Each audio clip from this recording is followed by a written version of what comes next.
Boa noite. Deixa assim, tá bom.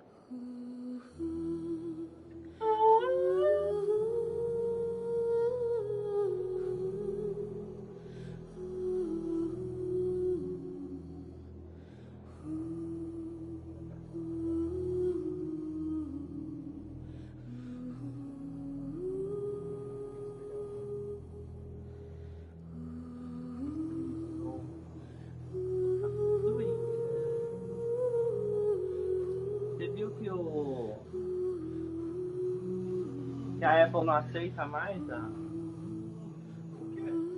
você digitar Twitter pra pesquisar? Tem que ser X agora? A Apple não aceita mais? Por exemplo, se você vai pesquisar o app.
Vamos começar logo.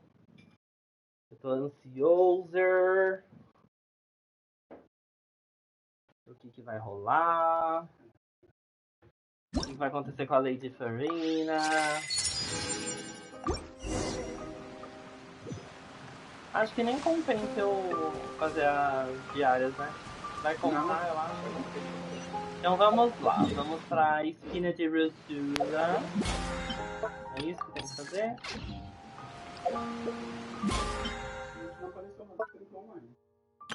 Demora um pouco.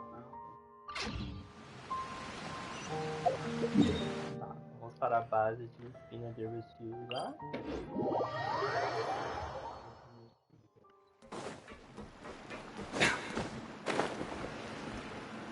Vamos continuar.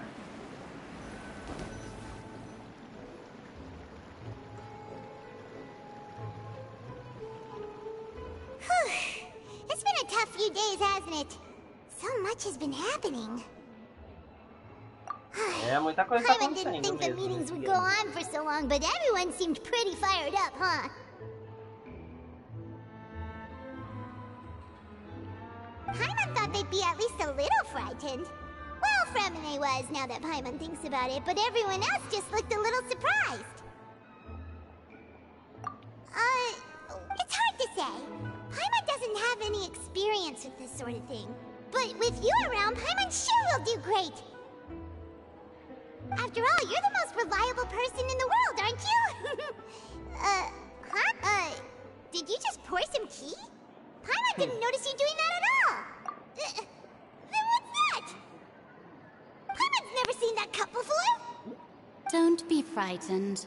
I'm just joining you two for tea. I merely refrained from saying anything till now. Gente, que voz é essa? Who's that voice?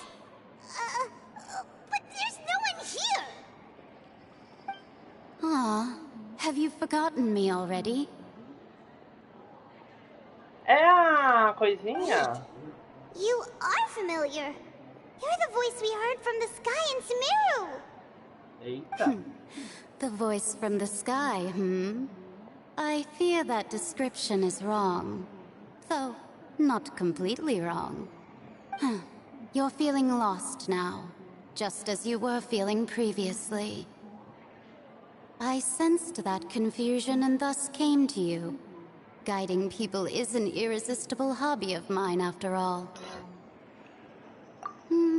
Consider me a passerby, just accepting a commission from my friend's disciple on a whim.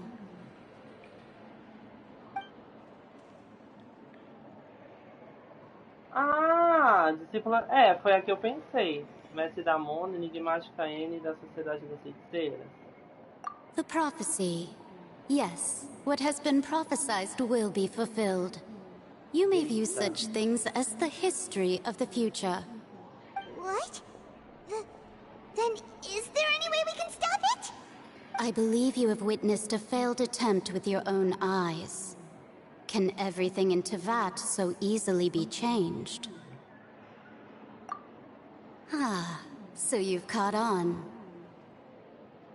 Just as prophecies are usually only the future as seen from the perspectives of the gods, could things be happening in hidden corners where the gods' gaze does not fall? Are the things that you shall see different from the fate that the gods perceive? What is she talking about? It all sounds really impressive and important and stuff, but it also sounds kind of scary. I believe that you understand, right? Some things are insignificant, but others you must reach out to change. Ultimately, fate shall serve as your only guide, no matter what will happen in Tevat's future. All you need to do is to play your part. This was good tea, by the way. Thank you. The voice. It's gone. Bruxa N. Essa é a pista que está deixando para nós.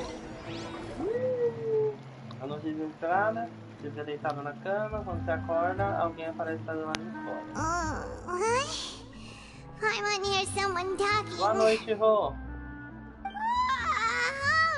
Alright, coming. Hey, it's you who's getting lazy, okay? Well, I see I've walked in on some lively banter. Mona! Fine, just fine. I went to take part in that Steambird panel. It turned out to be more interesting than I expected. Not all Fontanians are pessimistic about this. One journalist mentioned that sitting around and waiting for the end to come would be wrong, and that they should make their own rescue preparations. I agreed, so we had a brief chat with her. Did she have pink hair by any chance? Why, yes! It was Charlotte. You remember her, right? That daredevil journalist? I'm in full support of her view. Prophecies are very important, but how can people allow their lives to be commandeered by just a few words? That's right! Paimon's glad to hear something sensible for once. Ah, yes. About what we had discussed before. I did try, but I'm afraid I couldn't reach the old hag. I'll try again tonight, but I wouldn't get your hopes up. Huh? A convidada Goodness não, né? gracious. Are you serious? She said that even the god's gaze has blind spots. Pretty bold if you ask Paimon. Most people would believe the gods to be all-knowing, right? The Hexen Circle members are certainly anything but ordinary. As for the mage named N, the old hag has mentioned her a few times. She said that N's sense of direction is incredible, and that she loves guiding those who are lost. But I've never met her, and if she were still alive, she'd be... well, suffice it to say that the hag's at least a few hundred now, and N's been around for longer than that. Whoa. The Hexen Circle sounds like a scary group. But they must really stay in shape to live so long. Their abilities alone are pretty terrifying. If she came to see you personally, then the problem you're facing must truly be of great importance. Well, it's not like Paimon could understand anything she said. Estamos bem.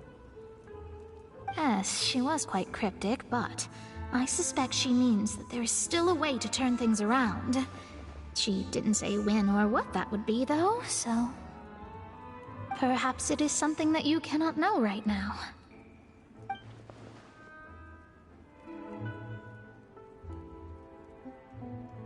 Pois é. Traveler, Paimon, are you two all right? Oh, we're fine. We're just a little down right now. It kind of feels like the end is coming, you know?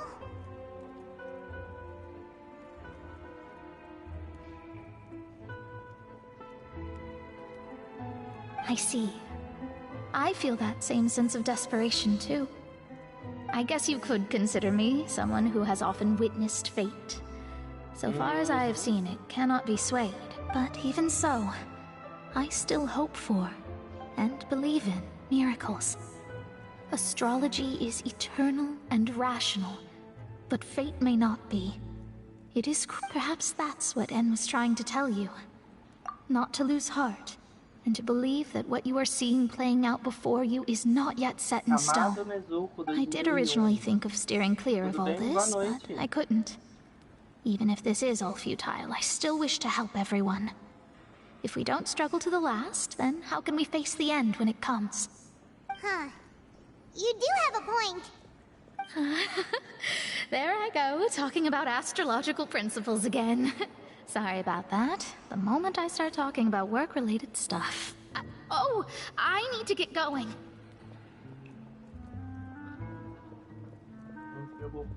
It was worth trying to comfort you, even if only a little. I believe that you'll help those who are struggling in the same way I did. Professor, I suppose that might be Olha, why we always parabéns. seem to meet by coincidence.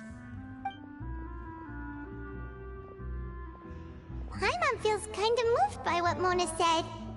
But also kind of sad, too. Hey, Traveler. Paimon suddenly feels like going outside for a walk. Let's go. Let's walk around the city, shall we? There's a few spots we always like to walk by.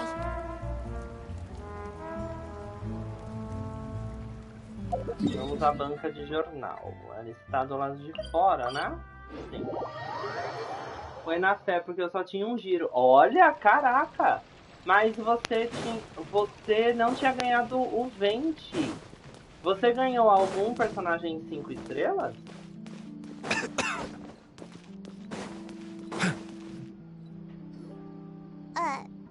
Huh? Our names are written in this newspaper. Só a Furina, então você what's ganhou going o 50-50, hein? Parabéns. É muito difícil isso. Let Paimon see! The underwater stronghold, the Fortress of Meripede, has continued in its noble autonomy, but that does not mean that others cannot interact with it. My recent attempts to enter the fortress bore little fruit. Huh. Guess Charlotte still hasn't given up on that.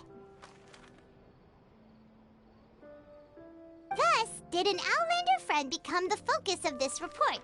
A blonde adventurer with their white fairy, legends trailing in their wake. It is said that this mysterious traveler once visited the underwater fortress. So while the fortress's interior remains a mystery behind closed doors, do not fear, for the tales of the traveler contain surprises in spades. Journalist Charlotte's biggest scoop yet, the Traveler's Trail, World Walker.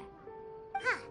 Charlotte took so many awesome photos of us and we never even noticed her. Pois é, ela fica investigando todo mundo. She hasn't been able to get a hold of anything at the fortress, so since we're easier to find, she's using us as the subject matter instead? Ugh, seriously? Well, fine. Those headlines and photos do look cool, so Paimon will forgive her this time.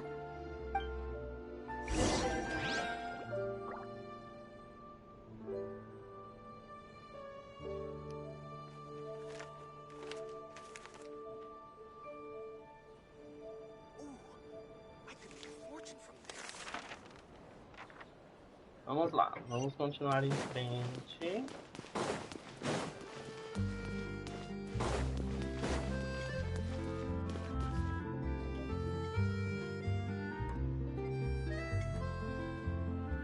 Ai, gente, eu só queria uma Charlotte.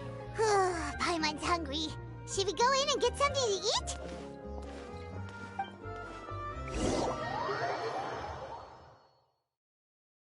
Ih, CG.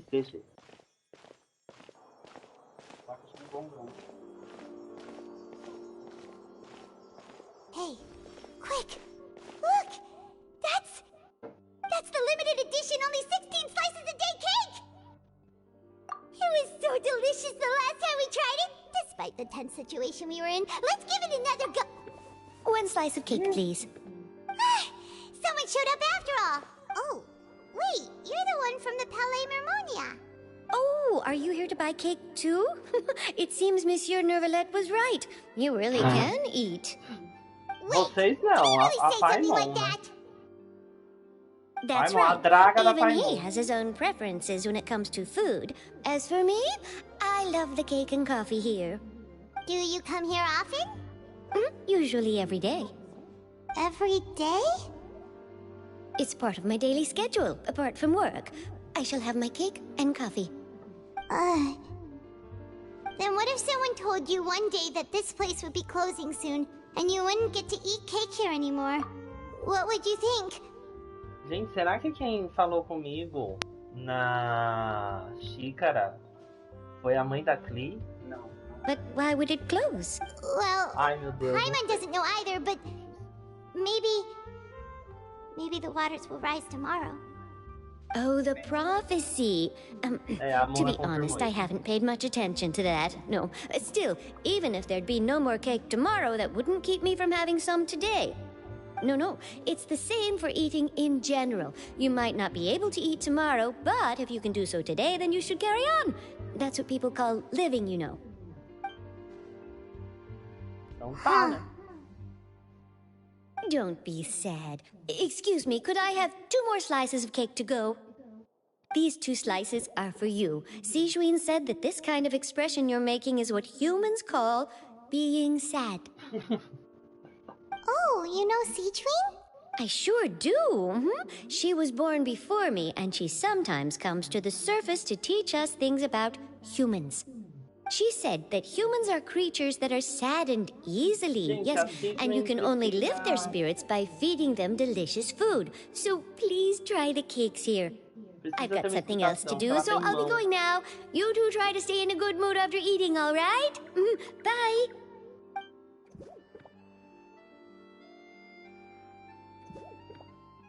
And there she goes. All right, let's dig in. Paimon's sure this cake will be delicious. Internet ruim? Qual internet? It's more delicious than last time. And the flavor gets sua even ou aqui? better with a sip of tea. It sure would be nice if we could come again tomorrow. Sure would be nice if we could always eat delicious food here. Saia do hotel de Gol. Vamos lá. Oh, we're near the Seabird office. Let's go look for Charlotte and have a chat.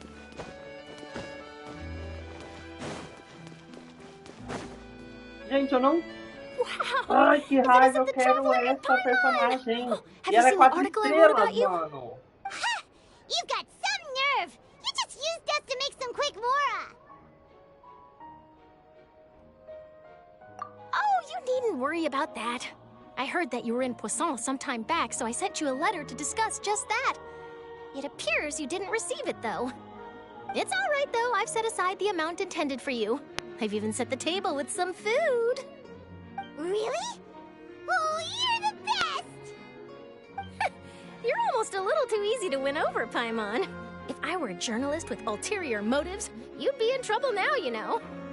Oh, Paimon knows you're not like that. Still, what brings you here all of a sudden? Were you looking for me? When Mona mentioned you, we thought of coming to see you at work. I see. It seems you've already bumped into Mona here in Fontaine. So she mentioned me? What did she say? She said that you're a real daredevil of a journalist. Nice. In which case, can this daredevil journalist dare to request an exclusive interview with the legendary Traveler and Paimon? Huh? So your article in the paper today doesn't count? Oh, of course it doesn't. That was more like live photography. What I'd... Yeah, are we even qualified enough? what? If I say you're worth an interview, then you're worth it. But not right now, of course. I'll need a few days to prepare.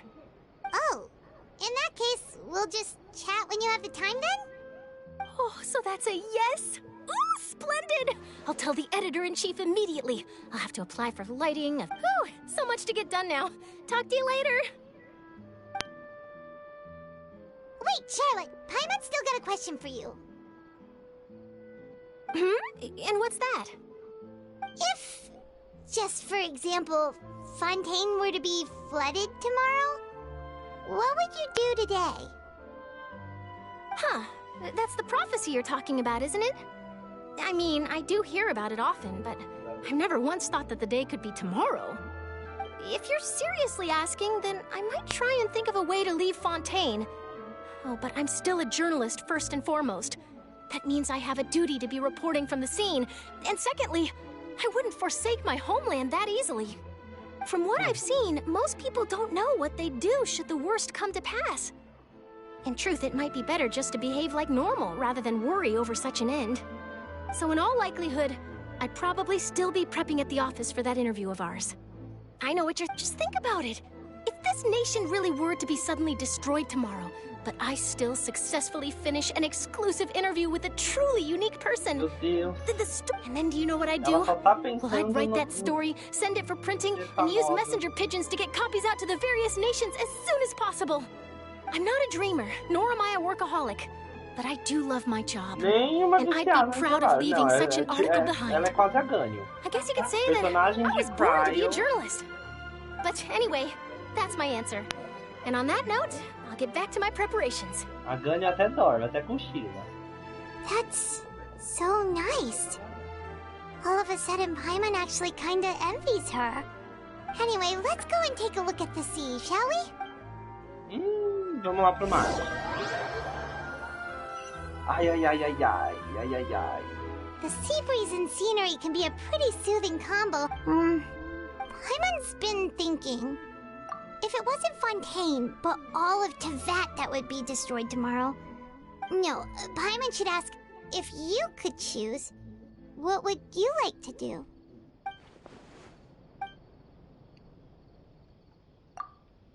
We've always been moving to the next destination, so we haven't spent much... You mean... still traveling? Huh. What?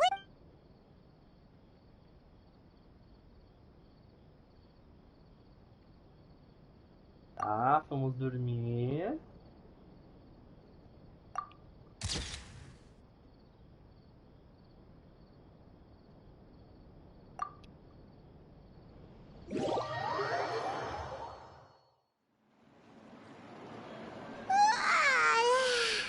Feels like you'll grow mold if you stay here. But it's still better than the Fortress of Mirapede, that's for sure.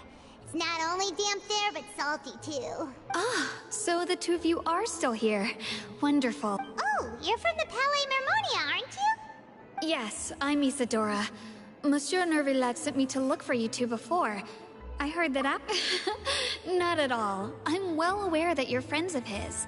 Actually, I'm here to pass along a message from him. Yes, inside the Opera House. The Maréchaussée Phantom has declared the incident a small-scale riot. A riot? Tá viva? Como assim? O que aconteceu? Well, that said, I don't personally think it was that serious. Lady Farina was watching a performance at the Opera House, and while she was resting during an intermission, some other audience members suddenly started harassing her, loudly accusing her of doing nothing about the prophecy crisis. And before she could respond, others started to join in. The crowd continued to grow, and protests against the Hydro Archon started to break out. So people have started to put the blame on Farina. Guess they finally found an outlet for the pressure they've been under due to the prophecy. I agree. People will naturally rely on gods, as is customary. But the moment people feel threatened, gods... So what happened after that? Is Farina... Seeing that the situation was spiraling out of control, and that further argument was pointless, she claimed that she'd gotten tired of this, and let the Maréchaussée Phantom had their hands full maintaining order, and did not catch where Lady Farina had gone. Only when things had stabilized did we realize that she had gone missing. So, you mean she's still missing? That's right. The Marechaussee has dispatched many people to search for her. But we don't have any leads yet. That said, I don't think there's much to worry about. She is a god after all. Even if she were to fall into the hands of rioters, what could ordinary people do to her? Não tem internet pra continuar? Poxa. Tchau então. Até a próxima. Good. Monsieur Nervilez sent me to tell you about the situation, but he didn't say anything else. Don't worry, this is more than enough to go on. Thanks for keeping us informed. Ah, is that so? Well, alright. Well, sounds like we should hurry over to Poisson then. If we know Farina, she won't try to fix things in this situation. Instead, she'll look for a place to wait out the heat. And as we also know, she may be loud and dramatic, but she doesn't have a heart of stone. When Nervalet was talking to her in the Palais Mermonia, and she heard about it would be hard for her to ignore being accused by the public today, Paimon thinks Farina's probably taken the opportunity to slip away to Poisson and try to relieve the sense of guilt that she's feeling. Huh. Well, what do you think? Paimon knows the answer, of course, but Paimon can do the analysis to back it up, too. In that case, there's not a moment to lose. But... Vamos pra Poisson.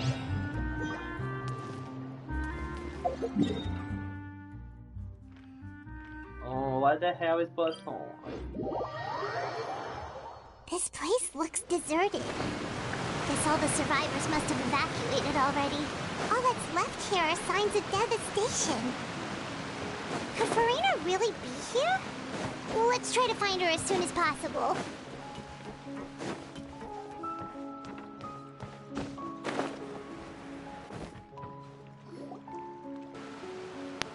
Farina! That's Farina, right over there. She really is here all on her own.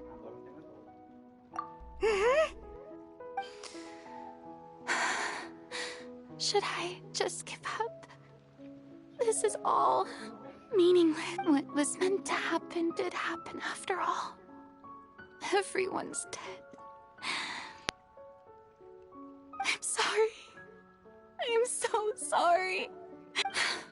Give up, Farina. There's no point in holding out. I'm sorry. But what can I even do other than to repeat meaningless apologies over and over? Who's that? Don't worry, Farina. It's just us. So it is you, blonde traveler from another land. Why, I almost thought you were someone from that mob of my ignorant subjects. Come to kneel and beg for my forgiveness. Farina, you were crying just now, weren't you? The tear stains on your face are obvious. What do you mean, tear stains? Oh, I remember. The show at the Opera House earlier this morning was so moving. I'm still trying to process it. Who did that uncivilized rabble think they were? They even dare to tout their Archon. I must teach them a lesson. I can just imagine their twisted and frustrated faces once they realize that I'm nowhere to be found. Oh, and I'm sure Nouvellette and those people from the Marechaussee Phantom are freaking out right next to them, too.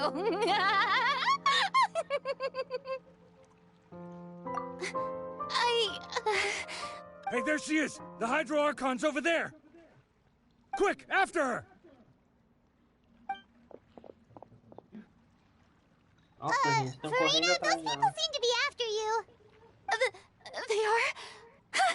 They're just some rabid fans who want to cut the line because they haven't been able to meet me in person, aren't they? That's against the rules. I can't let them get their way. Obrigado pelos beats, Rô. Farina just ran off. Quick, we have to catch up with... Ai meu Deus, pra onde que a Florina tá indo?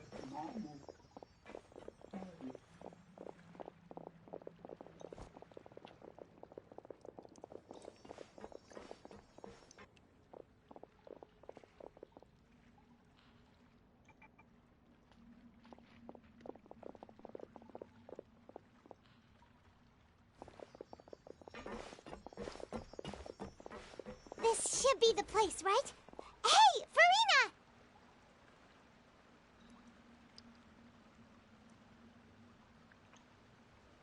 There's a good hiding spot over here. Quick, come to Paimon before the rest of the...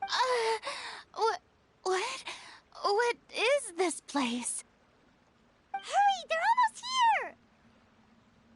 Fine. I suppose haste is warranted. Lead the way.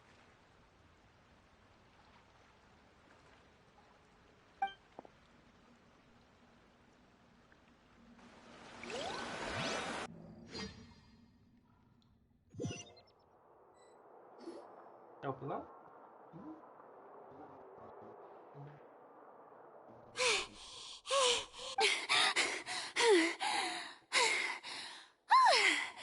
I'm so tired. I totally thought they had caught me. No, I merely gave in to the sheer enthusiasm they displayed. Gente, era muito doida da cabeça. You're right. Yep, that's a good girl.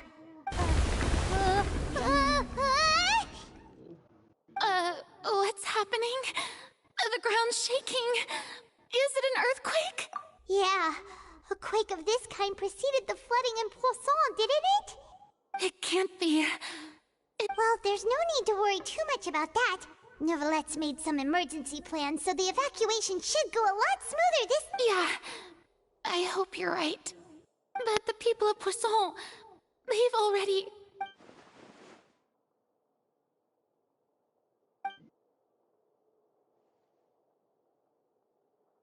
It's true.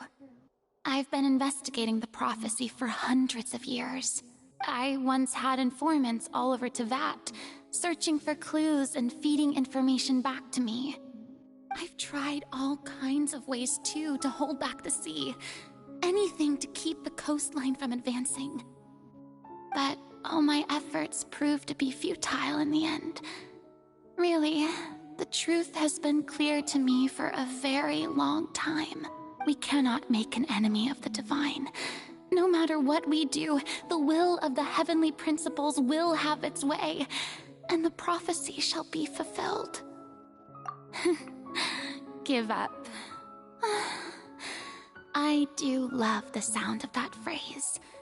It would mean finally coming to terms with fate, but also for me to finally be free. Indeed, I've thought about giving up so many times, especially after we almost lost Poisson. Fate is really unreasonable, isn't it? It has no heart and obeys no rules. The prophecy has only just started to come true, but just now, it all became clear to me. I still don't have the right to come to terms with fate on behalf of everyone else. As long as the final moment hasn't come, it's still not too late. Don't worry. I will keep hope alive for everyone until the very end. Well, that's enough for now. I got the impulse to play the stricken maiden, but honestly, considering my rank and station, that wasn't a good fit at all. Don't take any of what I just said seriously.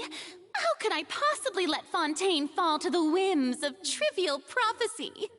Come on! Paimon could have sworn you were actually being honest just now.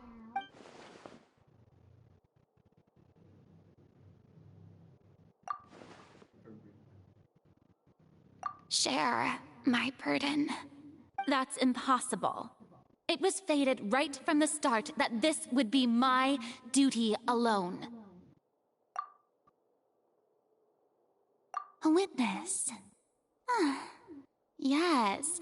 I've heard that you came to Tevat from beyond the stars, yes. In other words, you never belonged here. And if Tevat is, in its entirety, a show on a stage, then you're just a spectator, aren't you? If that's the case... Desembolsa, Furina! Ai, meu Deus.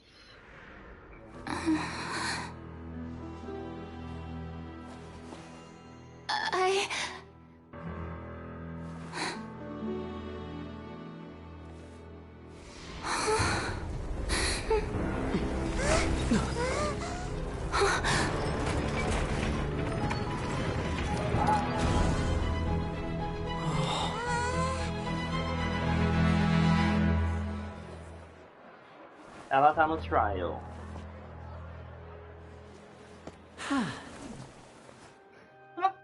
Tudo foi uma armação. Lindo magic show. Ladies and gentlemen, this concludes my opening performance. Now, without further ado, we may proceed to the trial of our god. So, this is what it is. Yes, you deserve praise for the effort you took to raise the dramatic stakes. Do not forget, however, that I am Fosalor, the god of justice, the embodiment of justice itself.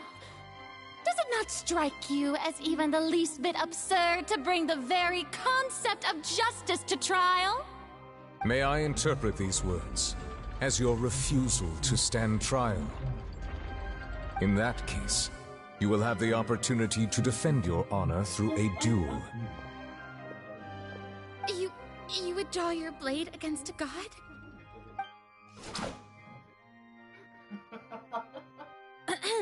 I see. It seems like you have made up your mind.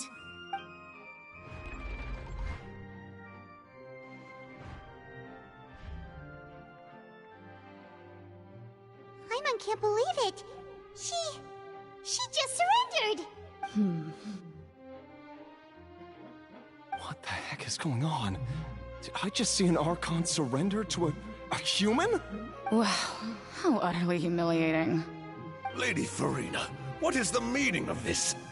Shh! It would seem that there has been a misunderstanding. To be clear, the raising of both hands is not always an indication of surrender. Looking for excuses again, huh? I raised my hands just now to indicate my acceptance of the trial. No duel shall be necessary. I will admit that I've been I'm sorry, everyone. I was unable to protect the people of Poisson. It is my duty to stand trial for my crimes. You are not the only ones to be disappointed in me. I, too, am exceedingly disappointed in myself. But now, it is time for the Hydro Archon to show you her courage and resolve. I, Furina, will use this trial to show the world the true meaning of justice!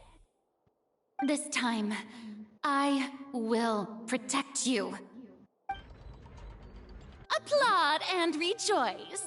One of the most outrageous and fantastical arcs known to the opera epiclese is now unfolding before your eyes. Mark my words, this shall be one of the most exhilarating and brilliant shows ever to grace the stage of Fontaine! The trial of the Hydro Archon, Fosalor, will now begin! Woohoo!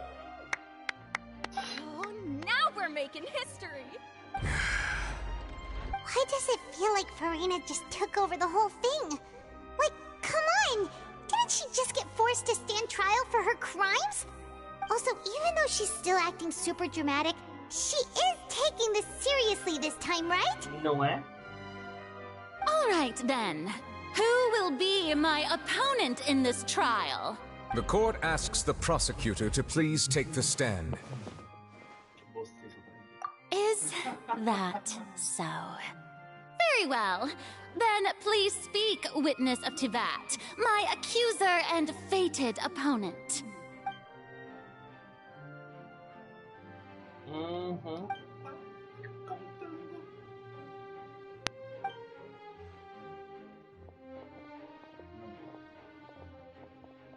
Poxa, travel. Also, please allow me to ask, as a final question before the trial begins. Just how much work did you do to force me onto this stage? Well, we did do a lot of prep after the meeting that day. I can go over the tasks assigned to the Spina di Rosula, since they were rather straightforward and easy. Navia, the president of the Spina di Rosula. Most of the people who participated in the disturbance this morning were my subordinates. They changed into plain clothes and came to the Opera House as regular audience members, waiting for the perfect opportunity to incite insurrection against you.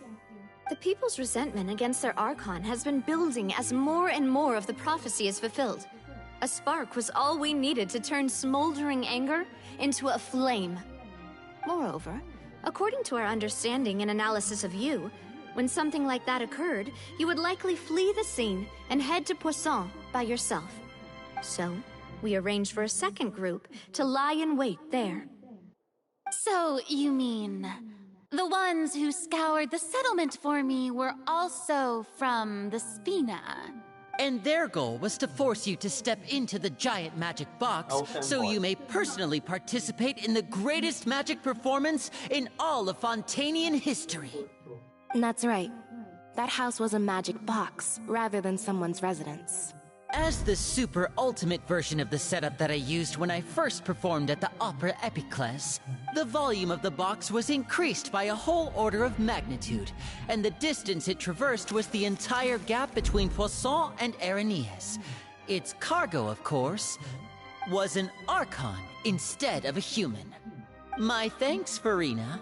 Without your help, we could never have pulled off such an extraordinary performance. You're welcome?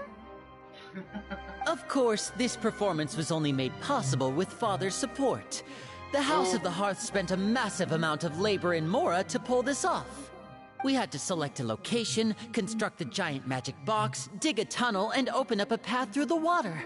It was a... So, in other words, the earthquake that we felt within the giant magic box was just a normal tremor from the transportation of the whole house? That's right. It wasn't a sign of another disaster to come. Then, I can guess Nervilette and Cloran's parts. Nervilette. You gathered a crowd, prepared a stage, and made sure that the champion duelist would be immediately ready for a fight. Ela vai escalar com o prof, então. Also that as soon as I appeared on the stage, the trial may commence without a hitch. Am I right? Yes, that is correct. Well, Clorand, I must commend you for your courage. Only the most outstanding champion duelist in all of Fontaine would accept a duel with an Archon without flinching. Thank you. As for you, Traveler, I suppose your role was to keep me distracted with conversation once you found me in Poisson. You'd make sure that I didn't notice anything amiss before revealing yourself as my prosecutor once we'd arrived onto the stage. Oh?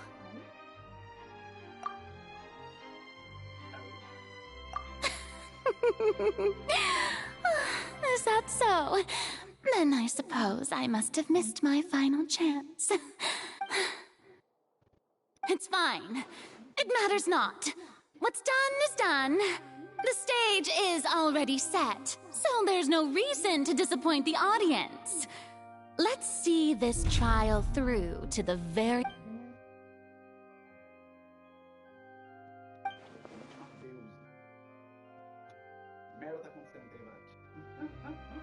Sir Prosecutor, please allow me to pass this along. This is a document that Miss Charlotte applied for and received permission to share with you during the trial. Charlotte wanted to give us something? Oh, so she's here too! Hey, Charlotte! exclusive interview that she did with us before? Wait, then that means this document is a perfect timeline of everything that's happened ever since we stepped foot in Fontaine. So in other words, we can refer to this anthology of evidence every time we want to use something from our journey as evidence for an argument. Let's quickly confirm the information in it. Just think of it as a refresher, alright? You defeated the Hydro Archon in the very first duels you took part in at the Opera House. That's one for the history books, all right. I didn't think that you... This is the first time Monsieur Nervillette had a difference of opinion with the Oratrice. Even the Hydro Archon can't figure it out. But the two... I didn't think that you'd wind up getting to the bottom of the case. But the Tui Harbinger, she's an extraordinary person. Her instinct must mean something. The fortress of Meripede was almost destroyed in a single day. That I didn't witness that scene personally will always be a source of professional regret, I think. According to Monsieur Nervillette, both Child and that whale should have been in the primordial sea at that time. I nearly lost my awesome friend Navia. To be honest, that still gives me shivers. The words of someone as extraordinary as a witch can probably only be truly understood when something surreal happens to you.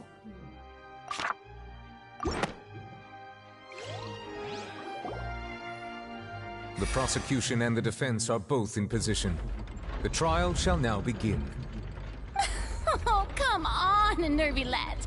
There's no need to repeat all the unimportant legalese. Just fast forward to the part where the prosecution lays out my offenses. As the defendant and the lead actress of this performance, I still haven't even been informed of my supposed guilt in all of this. Of course, it is only natural for humans to struggle to understand the actions of a god. However, you will need more than that to convict me of a crime. That's true, but my charge here is unrelated to your conduct as an Archon.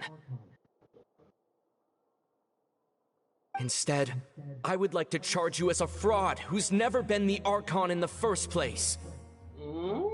Wait, what was that? Lady Farina's a fraud?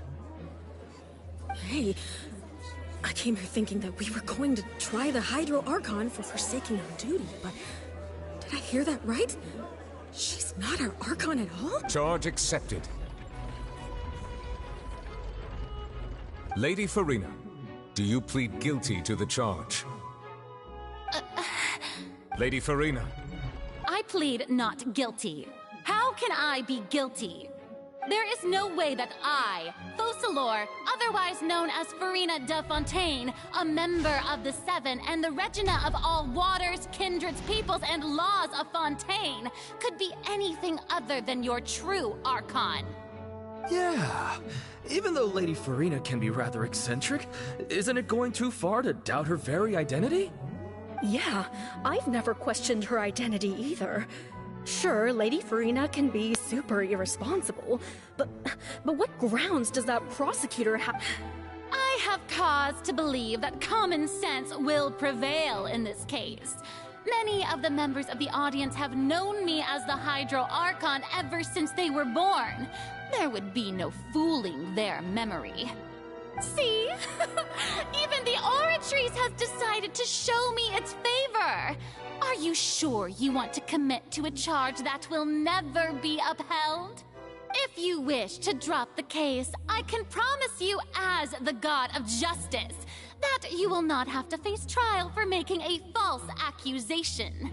We will treat everything that's happened as a dramatic spectacle and move on with our lives. An argument with near impossible odds, huh? We have to not only refute Farina's claims, but also overturn the long-held beliefs of the people. Well, I tried to give you the chance to surrender. If you must persist, then let me ask. If you believe I'm not the Archon, then what manner of being do you think I am? And if I was not the Archon, then how did I manage to live for over 500 years?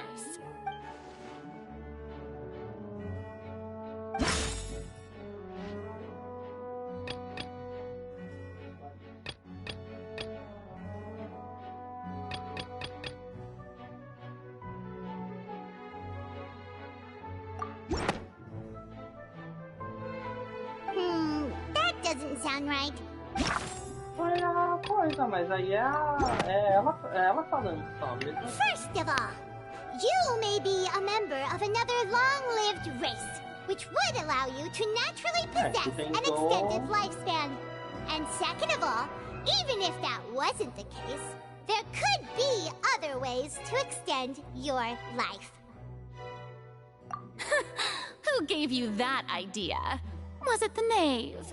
You'd sink so low as to use a harbinger's words against me. A curse? I once thought it possible that the aura of an Archon might naturally resemble a type of curse.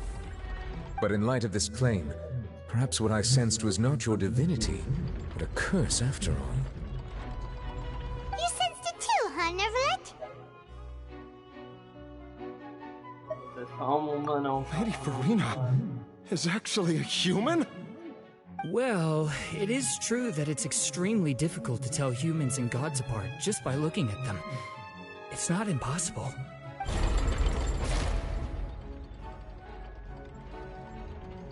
Well, don't start celebrating too early now. Even if I have been carrying a curse like you said, how does that prove that I am merely a human being? Besides, everyone knows that the main difference between a human and a god is the possession of authority. Gods can do what humans cannot. That's why they're worshipped as gods. For centuries, manifestations of my authority have served the nation of Fontaine. One need only to turn their eyes towards the Oratrice Mécanique d'Analyse Cardinal in this very opera house, or consider the endemnitium that is used in every aspect of life.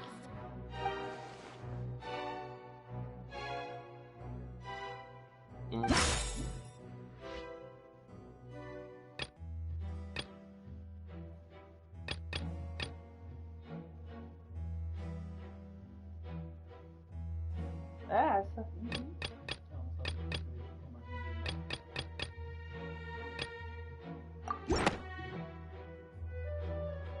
You tried to reference the Oratrice.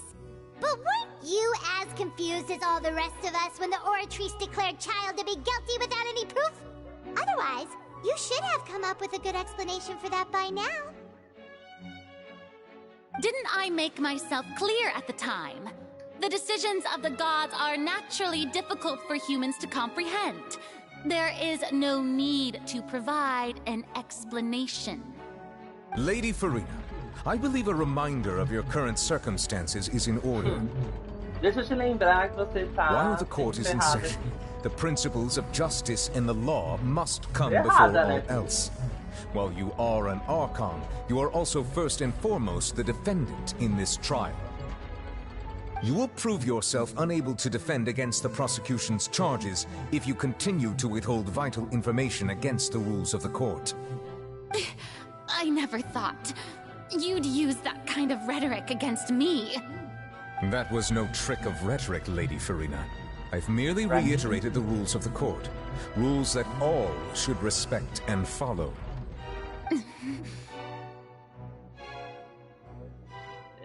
Deixa eu só pegar a carinha dela e mandar stories no Instagram.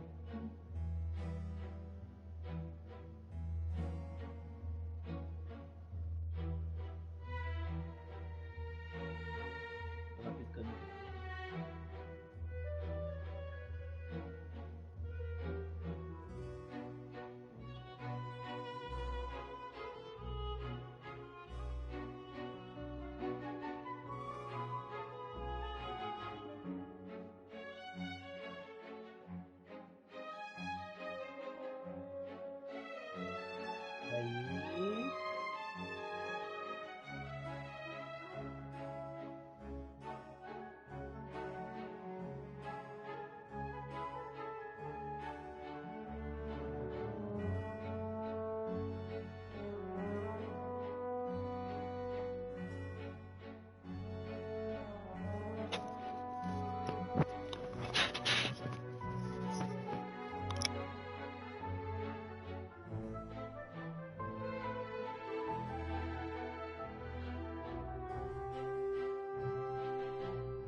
why Child was declared guilty, nor did you understand the structure and operations of the Oratrice.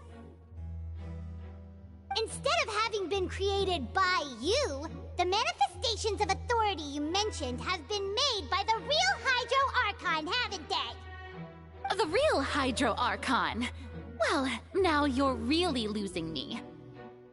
It is true that I did not know why the Oratrice gave out a guilty verdict that day. But the Oratrice handed out that verdict unilaterally, and it has been operating independently ever since it was first created. You can't argue that just because a divine creation is flawed, that the god behind it must also be no god at all. She's still throwing out all kinds of excuses. Seems like she's confident that we won't be able to produce proof that she has no power over the Oratrice.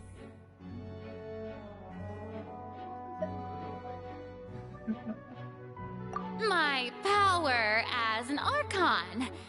There are many ordinary citizens in the audience. How can I just carelessly demonstrate the formidable power of an Archon?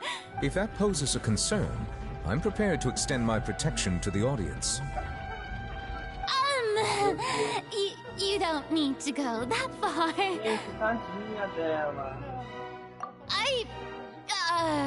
Aren't you the Hydro Archon? Or is it that you can't even wield the power of Hydro, much less the authority of a god? Indemnitium! Yes! It's all because of Indemnitium! All Archons derive their power from the faith of the people, and I've converted the people's faith in justice into Indemnitium! Thus did I give up all of my divine power to provide everyone with energy for their daily lives. Have you ever seen a more magnanimous god? Isn't that a huge stretch? Yeah, no matter how generous an Archon can be, how could they give up all their power? Can a god with no power even still be called a god? It seems like nobody's buying Farina's excuse. Hey, come now, everyone. Please don't stare at me as if I was a liar. I'm still the same Farina you knew, right? The one that you loved. Shouldn't you want to believe in me? Please? You've got to believe me. If what the prosecutor said is true, she really has committed a grave offense. Did she deceive all of us? And all of our parents and grandparents too? And all of our ancestors? Ever since they were born? Enough! That's enough. Tell me then, if I'm not the real Hydro Archon, then who is? If you have no evidence of another Hydro Archon's existence, nor can you find anyone who can back up their claim to be such, then what grounds have you to say that I'm not actually the real deal? Wow, she came up with yet another argument. How can we refute her now? Seems like...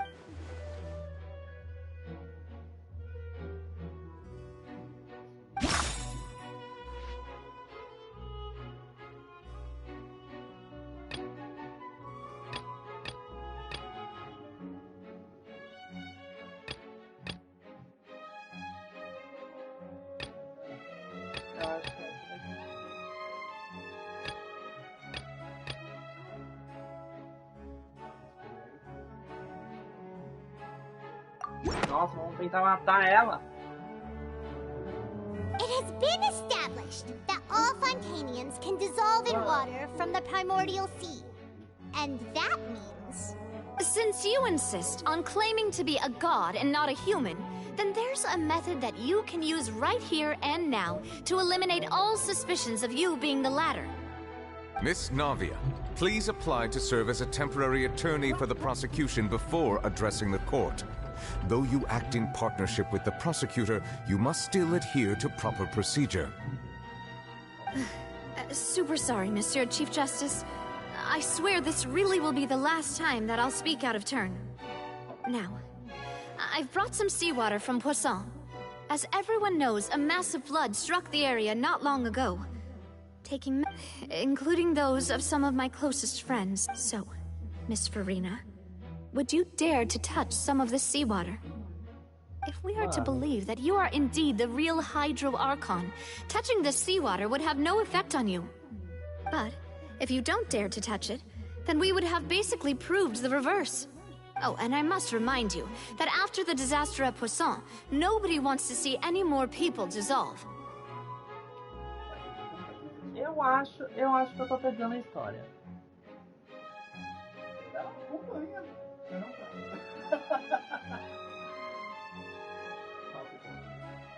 Eu acho que naquela parte que mostra as tabuletas,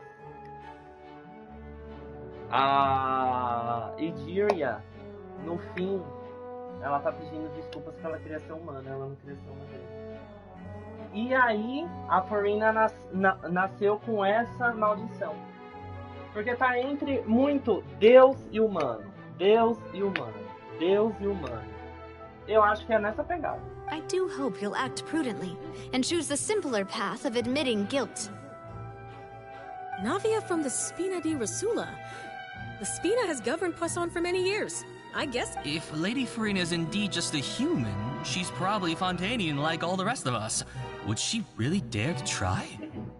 Mas aí, se ela tocar e não acontecer nada, ela não é de Fontaine. Mas pode acontecer dela não ser de Fontaine também. O pessoal nem cogitou essa ideia.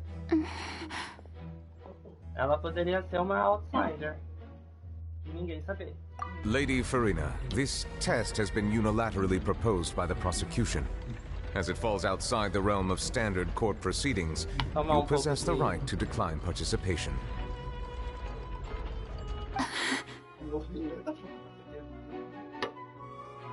Well, of course he had to tell her that. But refusing to participate is basically the same as a confession of guilt. She's just staring at the water without saying a single word. It really does seem like she's quite terrified of it. What's going on? Is she really planning to... that's not... Ai, meu Deus. Que medo de apertar X. Due to the inherent risk of the test, Lady Farina, you may...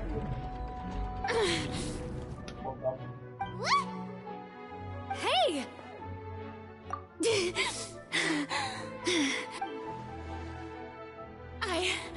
I'm fine! Look at me, everyone! My hand is still here! Will you believe me now? I really am your Archon! I'm nothing— Miss Siegewin? If you're present, Miss Siegewin, please come forward and attend to the defendant. Siegewin? Don't be Ai, meu nervous. Deus, vai It'll usar just take a few a grande seconds. arma. Let me see. Sim, então, ela That should é be a enough. grande arma. Please announce the results of your evaluation to the court, Miss Siegewin. As everyone doubtlessly saw, Miss Farina was displaying symptoms of hyperventilation and flushed skin. These indicate that she was experiencing the adverse effects of exposure to primordial seawater. The extent to which she was affected is the same as other humans when exposed to primordial seawater of a similar concentration. Thank you, Miss Siegewin. Lady Farina, you may return to the defendant's stand. Oh, wait. What did she just say?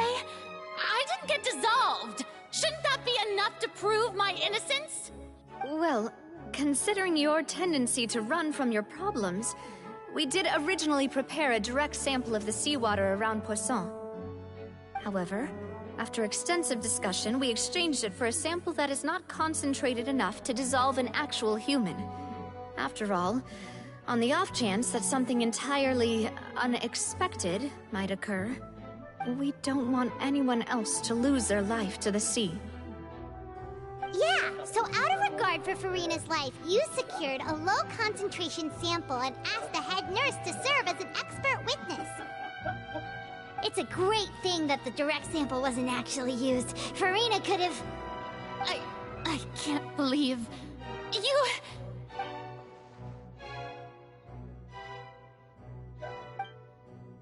Ela enfiou a mão, tipo, foda-se.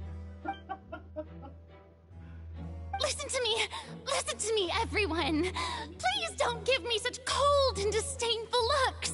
What happened just now didn't prove a single thing. Think about it. How can you conclusively prove that an Archon can't also be affected by the primordial seawater? Also, if I was really just a human, why would I dare to just put my hand in that kind of water?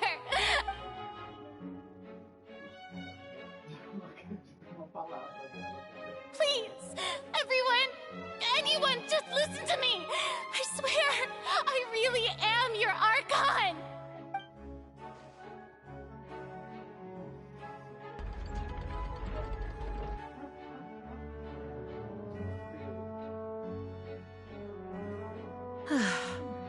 I don't think anything she says at this point will sway anyone. The odds are just too stacked against her now. With all the things that have been said, Paimon doesn't think there's any way left for Furina to win. I believe the time for arguments and presentation of evidence has come to an end. If there are no objections, we will move on to the final judgment.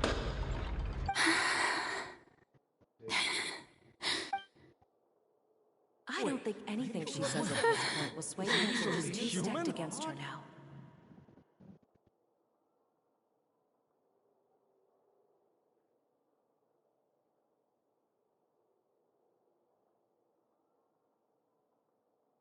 In my capacity as Chief Justice, I shall now render judgment on Furina's misrepresentation of herself as the Archon of Fontaine. As a human who knowingly deceived her fellow citizens, Furina is... guilty. Guilty. Tadinha. Tadinha. Tadinha. Nossa, que pesado. Vai ficar pior, tá? Você achou que isso era ruim? Vai ficar pior. We shall now turn to the Oratrice Mécanique d'Analyse Cardinale to render the final verdict on the charges.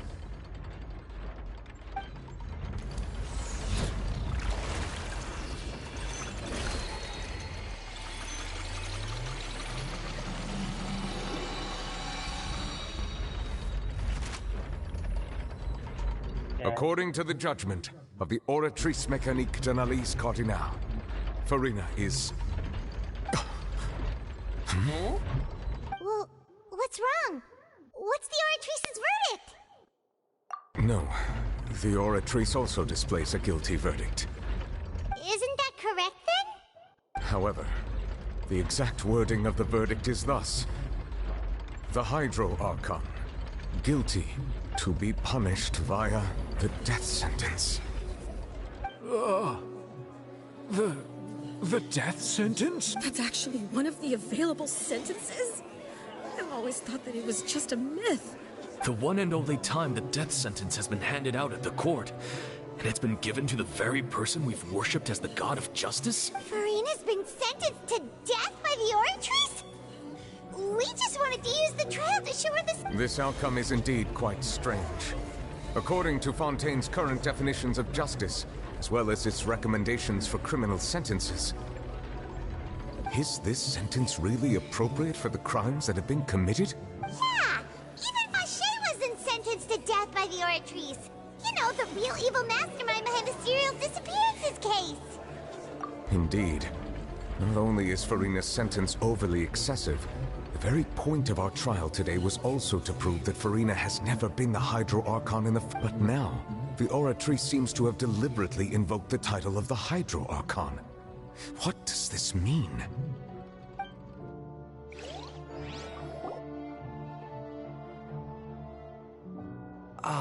Excuse me, if I may interrupt.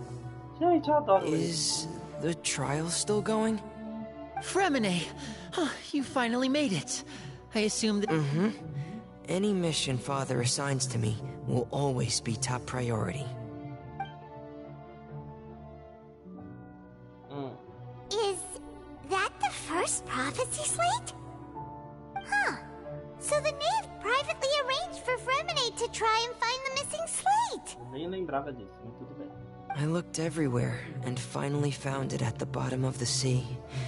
It took me a long time to get around some dangerous stretches of water. But has the trial already concluded? Then... doesn't that mean I've come too late? Oh no. Father will be disappointed in me. Thank you for your hard work, Mr. Fremine. Please allow me to review the record left on the slate. Traveler, I believe that you have already seen the other existing slates. We'd like... Huh? So what do you see? What is it?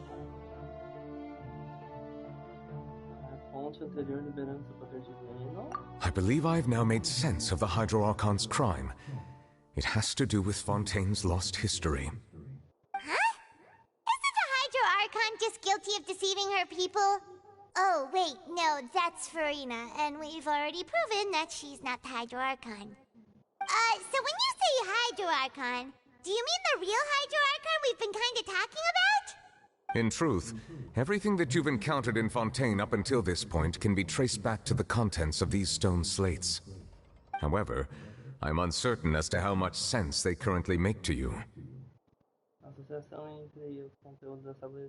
Okay, let's try to recall the contents of the other 3 stone slates. Paimon will do her best to help you remember.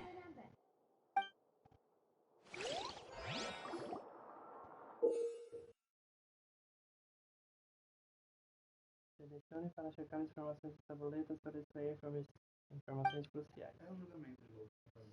Você poderá encontrar cenários relacionados aos conteúdos das tabuletas de pedra e sobre os incidentes no caderno de anotações da entrevista. Você poderá ver o conteúdo nele. À medida que o processo de verificação continua, o nível da água da nascente na interface aumentará. Ah, é a fonte. Quando você tiver terminado de verificar todas as tabuletas de pedra, a verdade por trás da profecia. The first stone slate describes what you just said. It seems to show the previous Hydro Archon using her divine power, and then the Oceanids turn into humans. Deixa eu mudar minha posição da câmera. Nossa, não ficava assim.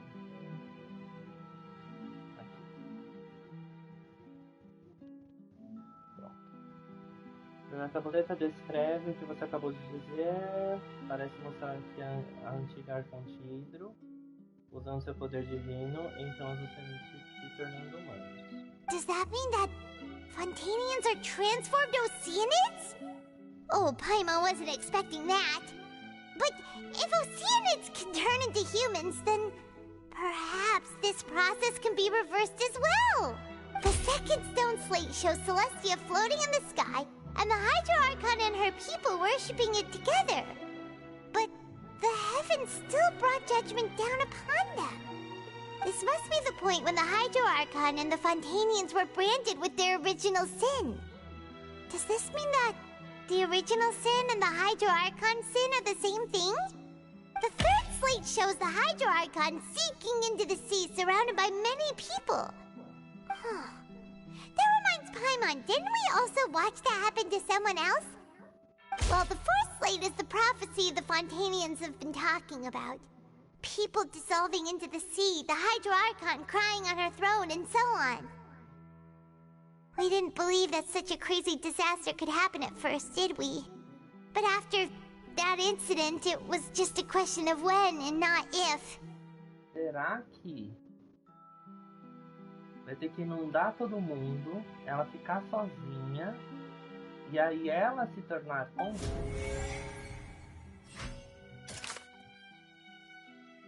Será que é isso?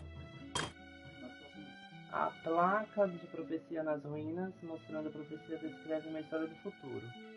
A primeira peça, originalmente desaparecida, foi encontrada por Fremine.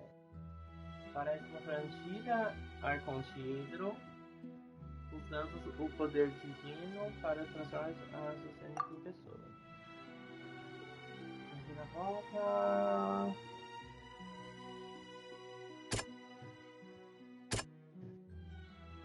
Original estelado. Não, acho que essa é a primeira mesmo. We know from the case of the serial disappearances of young women that Fontanians can be dissolved in primordial seawater, and the first stone slate tells us that long ago, the Hydro Archon used her power to turn Oceanids into humans. This might be the reason that Fontanians can dissolve. A placa de profecia nas ruínas, mostrando a profecia, descreve uma história do futuro. Essa é a seguinte placa. Toda vez vai ser isso, né? Ela mostra Celestia flutuando no céu e Arconte e seu povo venerando, mas os céus ainda os julgaram.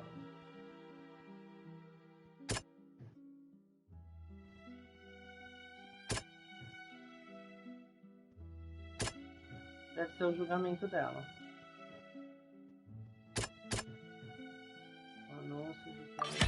Perhaps what is about to take place has all happened before. The true sin of the Hydro Archon that Nervalet mentioned, and the original sin cast down on the people of Fontaine by Celestia, as recorded on the stone slates. Tá. Agora a profecia nas ruínas, mostrando a profecia descreve a história do futuro. Sempre vai ter isso, né? Ela mostra Arconte e Hidro afundando no mar cercado de muitas pessoas. De novo, é o Trial. Ela acredita que a profecia certamente acontecerá, mas não é preciso abandonar todas as esperanças. Návia caiu contendo apenas...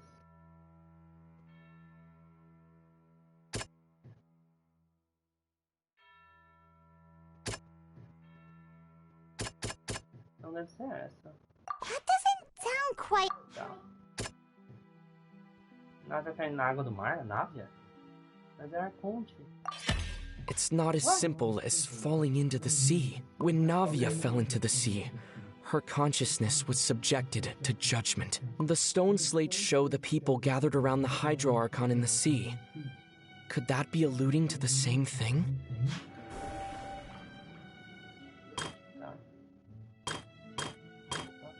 Ela mostra uma cena que é basicamente idêntica a descritas circulando por Fontaine. Os habitantes de Fontaine serão eventualmente subidos na água e a Arconte ficará sozinha sentada no seu trono chorando.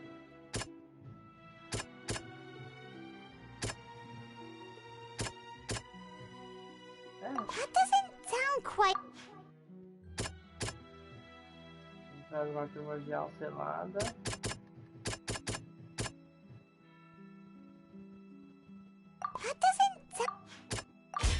The prophecy from the stone slates found its way into society, but not many people believed it at first. The fortress of Meropide was nearly flooded with primordial seawater, which we know can cause Fontanians to dissolve.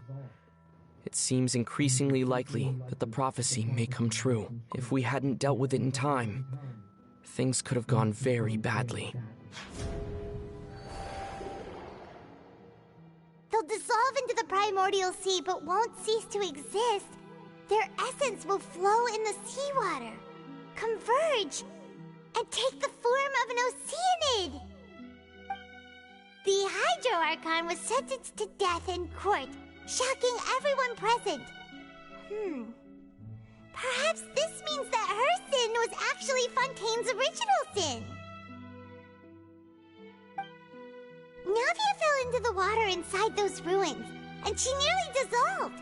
She was surrounded by the people of Poisson in a court within her consciousness, and was forced to take part in a trial meant to make her stay.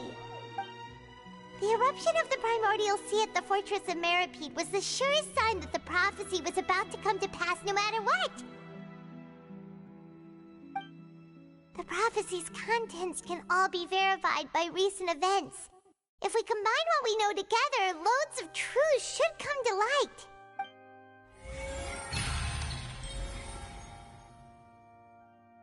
Ai, deixa eu mudar minha câmera primeiro.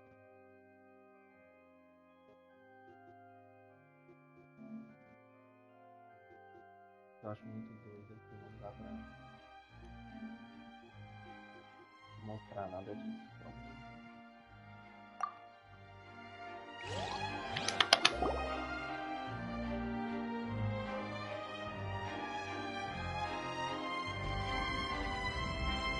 Huh?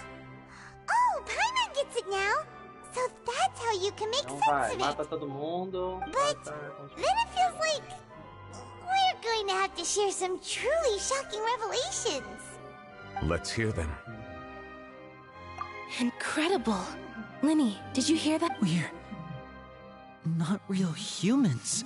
All Fontanians were originally created by the late previous Hydro Archon, with Oceanids as their basis. The evidence for that can be found in how only Fontanians could dissolve in primordial seawater, and how all the girls Vacher dissolved were also turned into Oceanids.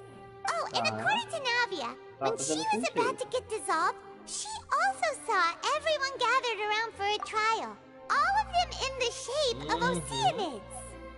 Indeed. Yeah, and it follows from the content of the first slate that she probably angered Celestia by creating humans without prior permission. That could also explain why the Oratrice judged the Hydro Archon to be guilty. It's to account for that ancient sin. The Hydro Archon's true sin was creating us? And yet, after many hundreds of years, the Hydro Archon's creations have turned around to try to judge the Archon within the Opera Epiclese. The twists of history are often the most unexpected of all. Virou novela. Yeah, isn't the image here just like when Navia fell into the sea? So wouldn't it be trying to show the image of the Hydro Archon also falling into the sea once the prophecy has been fulfilled in the fourth slate? In the end, the people will all be dissolved into the waters, and only the Hydro Archon will remain weeping on her throne. Only then will the sins of the people of Fontaine be washed away. Did Paimon get all that right? You've made some keen deductions. I must say, given how much you still don't know, it is impressive that you've already managed to connect so many pieces of the truth. However, while you were able to decode all the information on the slates, they've also been etched with an additional layer of hidden information using a different power source. When we were at the ruins, I tried to decipher the hidden information recorded in the slates. But since we only had 3 slates at the time, I was unable to come to a full conclusion. Now that the slate collection is complete, I shall make another attempt to decipher the narrative recorded within. If everything goes well, we should finally be informed of the unadulterated truth.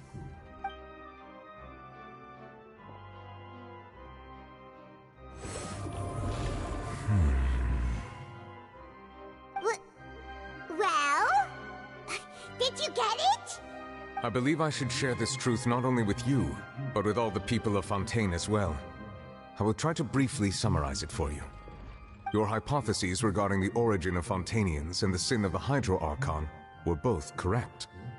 In the Fontaine of old, the previous Hydro Archon sensed the yearning of her Oceanid familiars for life on land. The Oceanids were enamored with the beauty and romanticism of human beings, and wishing to have those experiences for themselves, expressed to the Hydro Archon their desire to become of a similar kind. However, even though water as an element is intricately linked with the power of life, the Hydro Archon, as one of the 7, did not possess the authority to create a new form of human life. Not one to give in, she eventually found a way to create permanent humanoid bodies for her familiars by appropriating the power of this planet's primordial sea.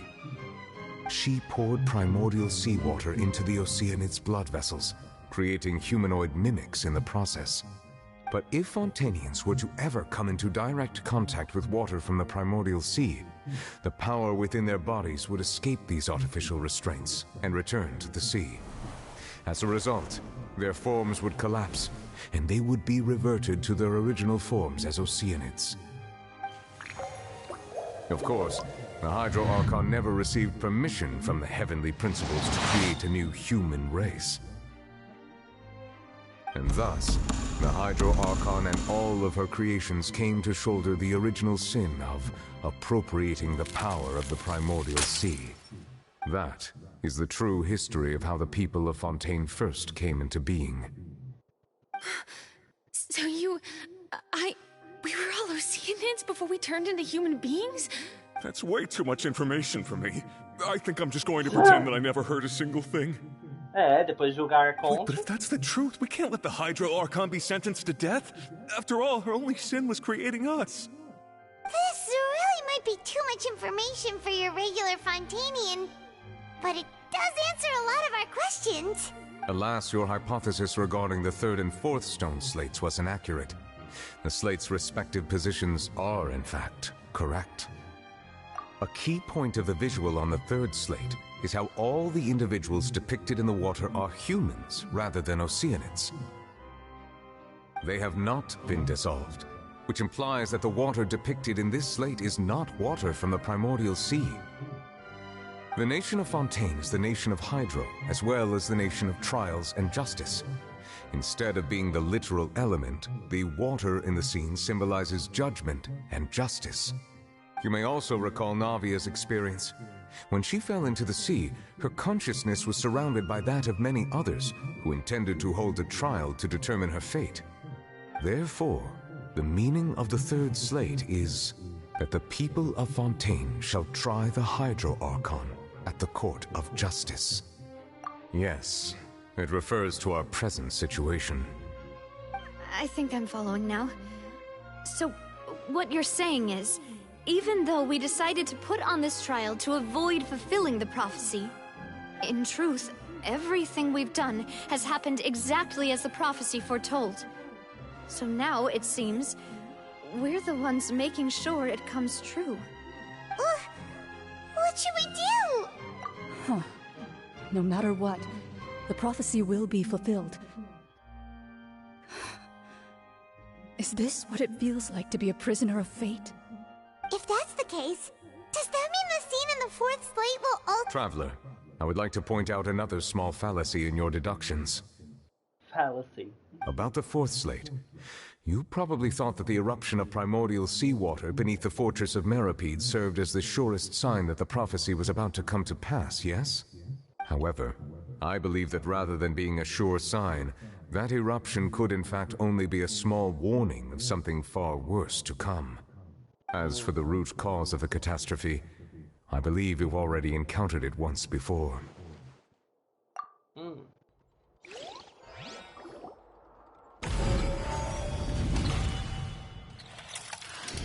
This eruption was just a small warning of the things to come. We must find the root cause of the disaster.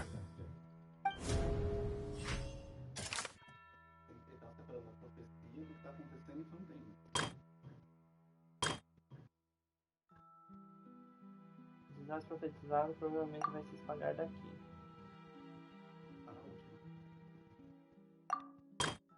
Mas aqui não tem como eu marcar.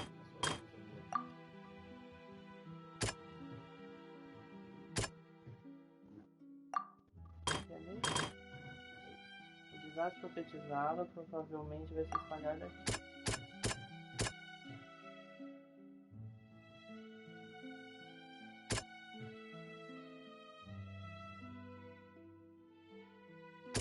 That doesn't sound quite right.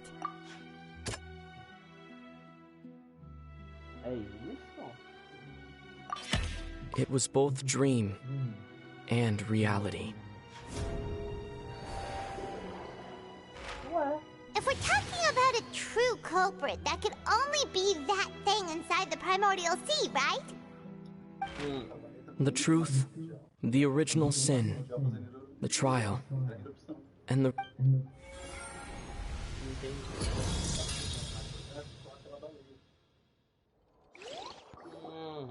Então tem uma profecia e tem uma baleia.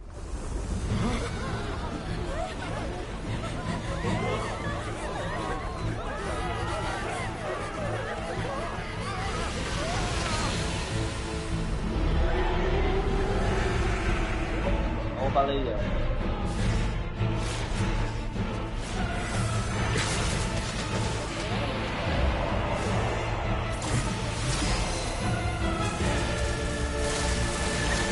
Mas que eu enganei que é um selo, eu comecei a aceitar isso.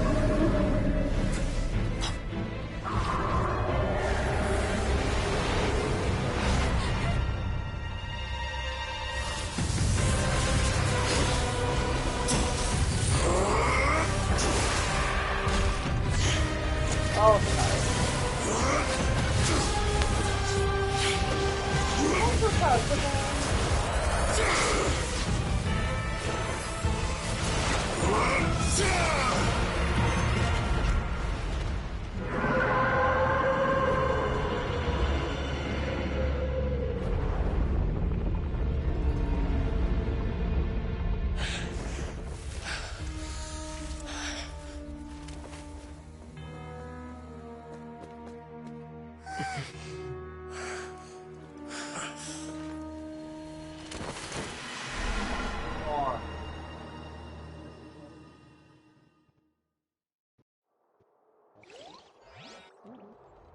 That was way too close!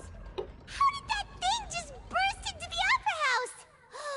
Wait, was that the huge whale you saw? So we've met it at last. I understand very well why it has chosen to make an appearance here. Gente, a Furina, cadê? That whale does not belong to Tevat. It is a monster that has traversed the stars. It has been greedily consuming the energy from the planet's primordial sea, using it, and once it has finished consuming all of the energy contained within the sea, it's You said that when the Hydro Archon first created Fontanians out of Oceanids, she filled their blood vessels with primordial seawater. Precisely. That whale finds the blood of Fontanians nigh impossible to resist. Therefore, when it left the primordial sea, it decided to make its next stop a packed opera house full of food. Food in the form of Fontanians. We just barely managed to push it back, right? In that case, won't it come back to target the people again once it's managed to recover its strength? That is correct. Indeed, it is more accurate to say that we should thank that Harbinger for buying us some time.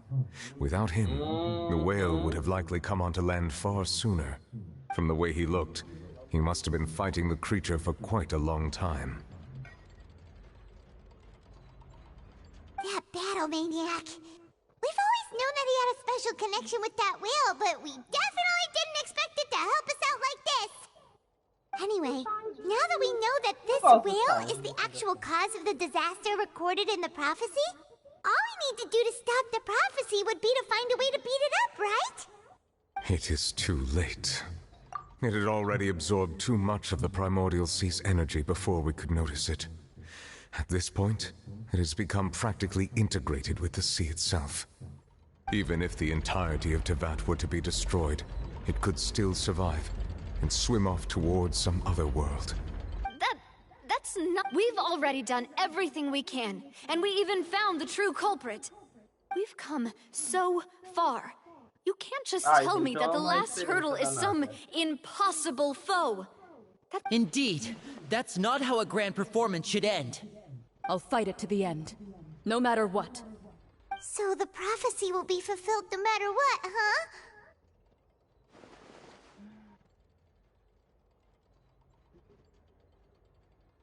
The prophecy. Yes, what has been prophesied will be fulfilled. You may view such things as the history of the future.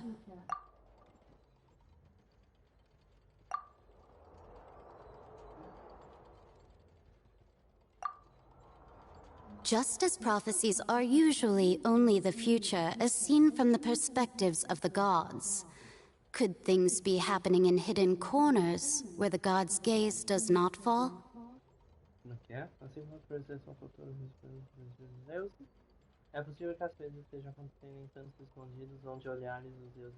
Ultimately, fate shall serve as your only guide, no matter what will happen in Tevat's future.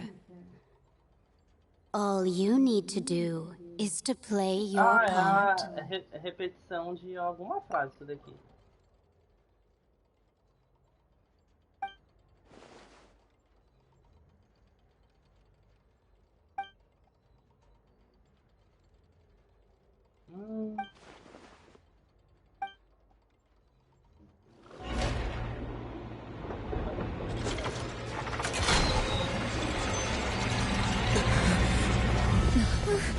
What's happening with the oratories?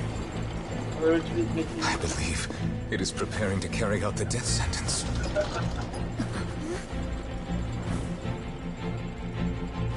Farina!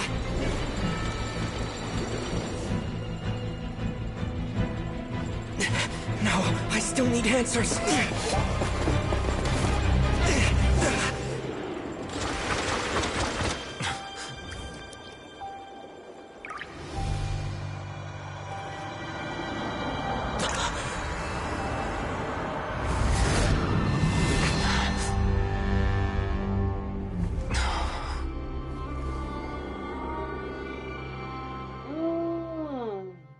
Tá.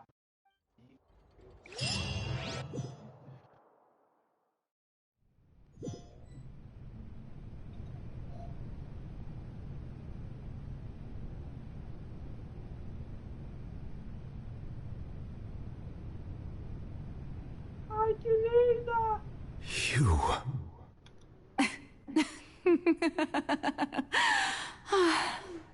Sorry. That shocked expression on your face is just too amusing. I couldn't help myself. You are not Farina. Who are you? The sweet sound of bewilderment. Marvelous. A sure sign that my attempt to deceive everyone was a resounding success. But to answer your question, I am Focalor. You know, the god. Focalor? Why did you deceive us? Oh, that wasn't my goal, of course. Goodness, no.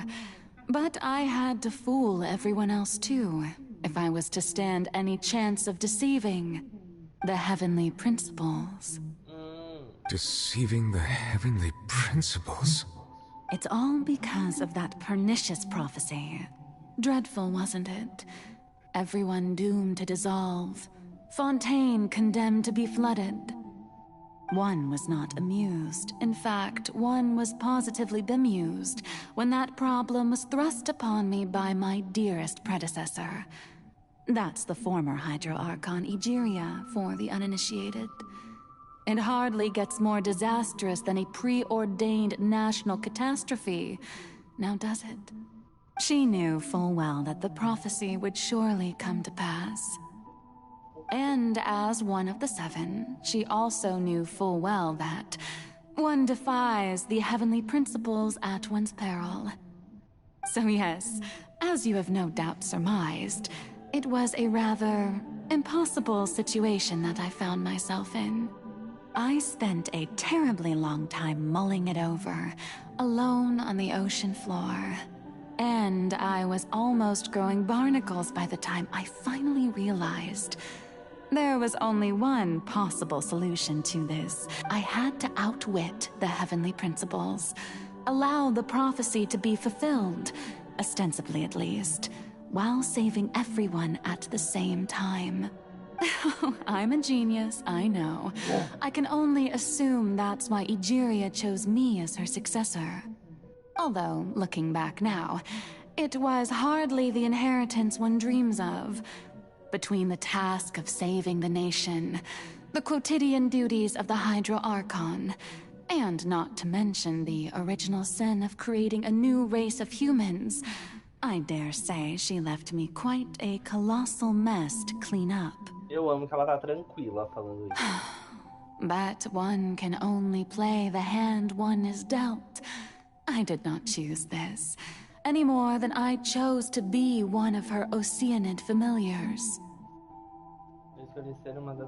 So you were also once one of the Oceanids, transformed into a human by Egeria's hand. Yes, I was. I always dreamed of becoming human. And I still do, even now. In my eyes, to be human is to be part of the greatest opera ever known. After becoming a god, I separated my divinity from my body and spirit, leaving behind only a self that was as naive and bewildered as my past self on her first day as a human being. The me you see before you now is that divinity. And the human counterpart I left behind, I named Farina. She could feel joy, sorrow, and everything in between. She could be as vain and conceited, or as meek and vulnerable. Her strengths were of a kind only a human could possess, as were her shortcomings. But in my eyes, Farina's humanity was what made her perfect. She was perfectly human in every way. The person I always wanted to be. Anyway, so then I cursed her. All part of the plan, of course. The plan to deceive the heavenly principles. Do you still remember the final scene of the prophecy? The Hydra Archon, alone, weeping on her throne. In order that the prophecy might appear fulfilled, I invited Farina to be an actress, to play the part of the Hydro Archon in the prophecy. Under the curse I placed on her, so long as I, Focalor's divinity, continued to exist, she could not die.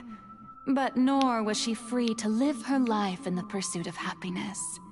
Instead, she was forced to take the stage in the opera house, to embrace the role of leading lady, to forever play the part of the god from the prophecy, all to create a deceitful appearance of that prophecy coming to pass.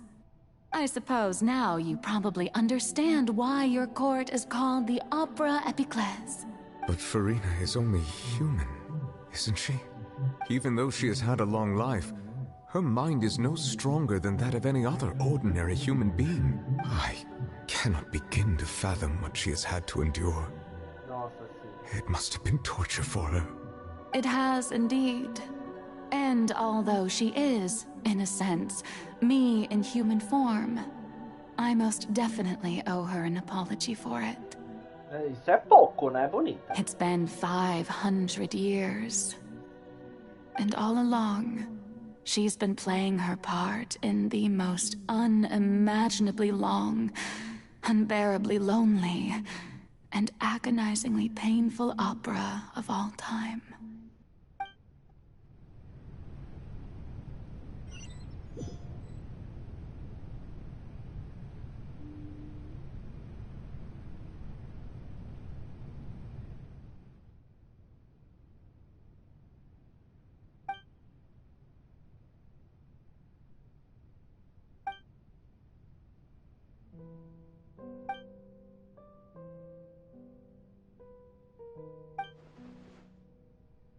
Meu Deus, do nada o silêncio.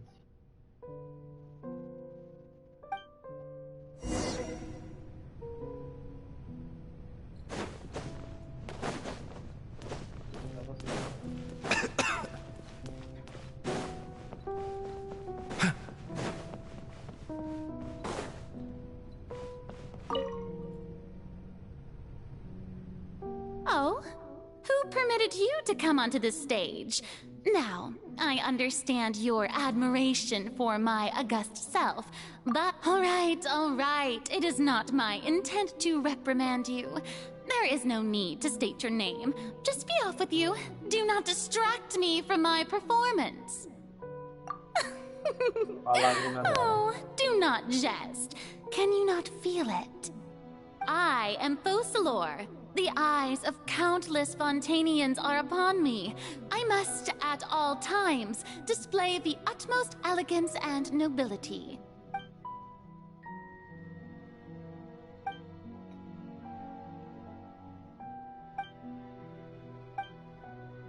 Ela tem que falar.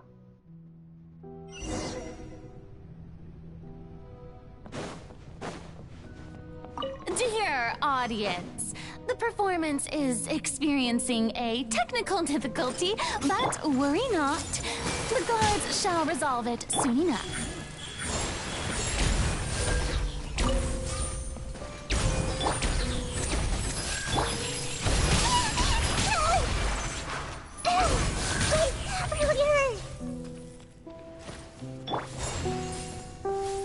The doctor will see you now. Hey, what gives?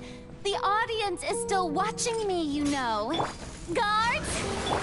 Wait, where are the guards? Guards!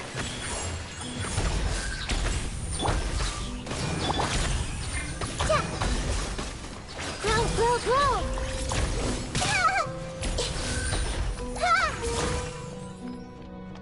Mind the side effects.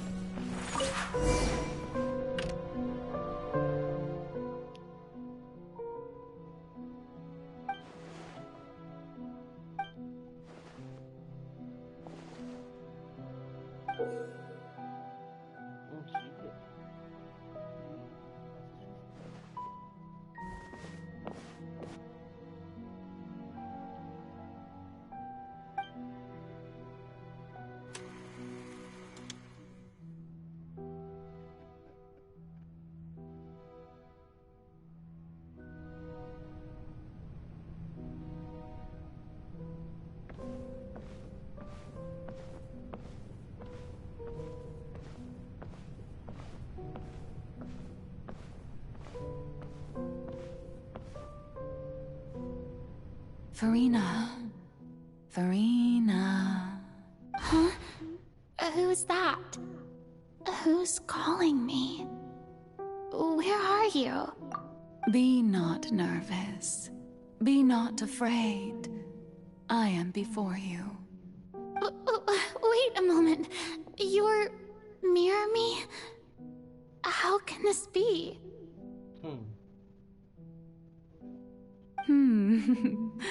Mirror you, huh? You know what? That's not bad. Let's go with that. Mirror me? What do you wish to say? The prophecy. Have you heard of it? What prophecy? Wait. I know. I think. I don't know why, but it's in my head somehow.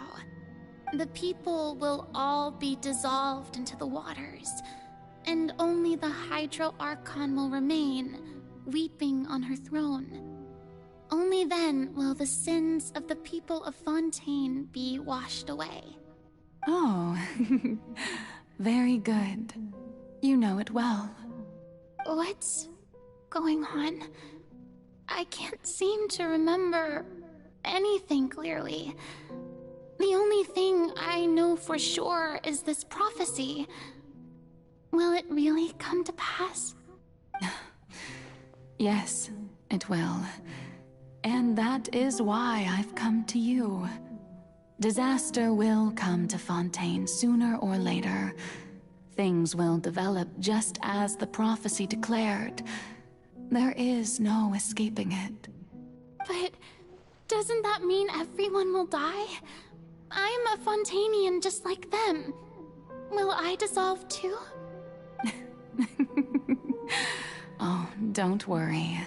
Magical meetings exist in this world precisely to give people a chance to turn things around.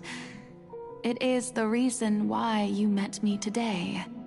I will tell you how to save everyone, but you may have to suffer somewhat.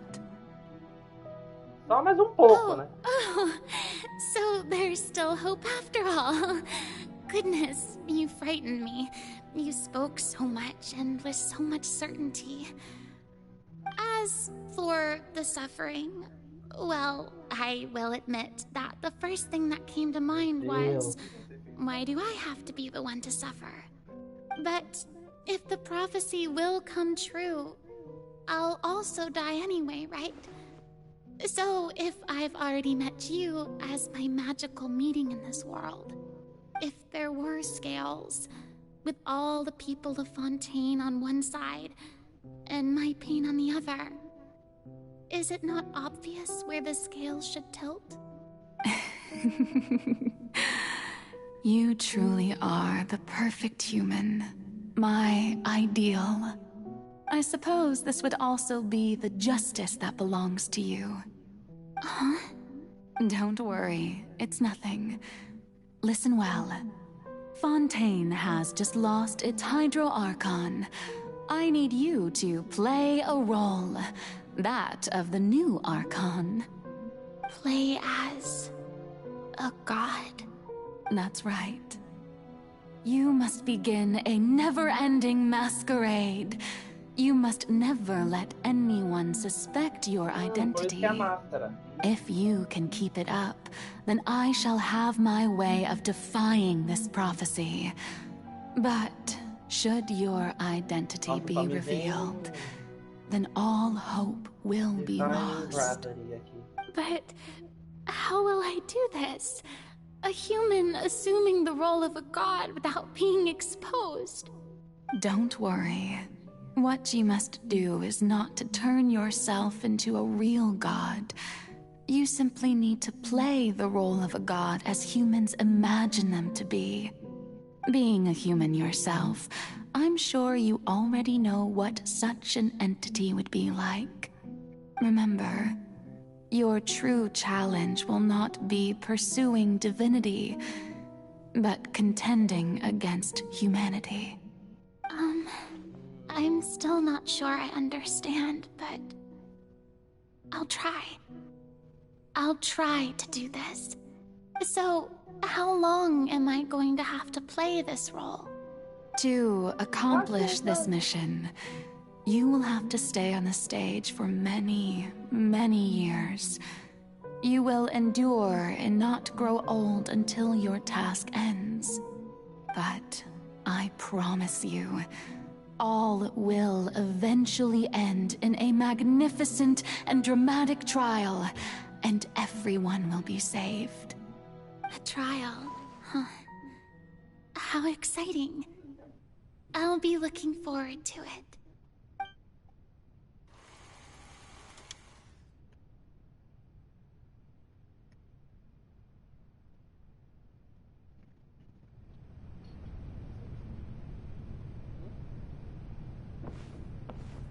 Tá, tem que ir pra... no centro de novo.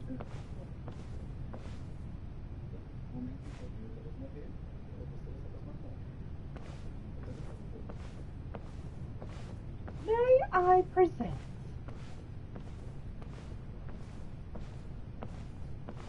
Ah, não. May I present?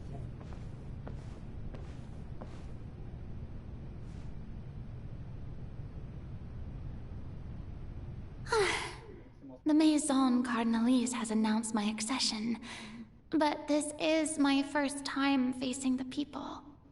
What should I say to most appear like a god? To be honest, I still don't know. Perhaps I should first try to act... Ladies and gentlemen, good evening, and welcome to the Opera Epiclese. I'm sure you've all heard about how I have taken on the role of Hydro Archon. Indeed, I am Verena de Fontaine, your new Archon. In truth, I know little about becoming a nation's new god, but it will be my honor to guide you all. As the god Focalor, the god of justice, I shall do all within my power to lead you into an age of fairness and justice. Once again, thank you all for coming. If you should have any questions or suggestions, please send them to the Maison Cardinalise. This should do it. I thought I might stammer, but thankfully, I was able to convey my thoughts just fine. That's the new Hydro Archon. Is this some kind of joke by the Maison? I would have thought that a being that surpasses humanity would be a bit more assertive. Hey, did you hear that? She even told us to send her suggestions there at the end. Shouldn't gods be all-powerful? She's being so modest. What's the difference between her and an ordinary person, then? If you ask me, perhaps the succession didn't actually happen. She might just be a Maison-back puppet. Wait, what's going on? Why is everyone suspecting me of being a fake? Oh, this is bad. Right. Mirmi said that I just need to play the role of a god as humans imagine them to be. Calm down, Verena. Think. What do the people want? How would they imagine a god to speak and act? Assertive, with a strong sense of presence. One who can dispel all doubt. That is the character I'm fated to play.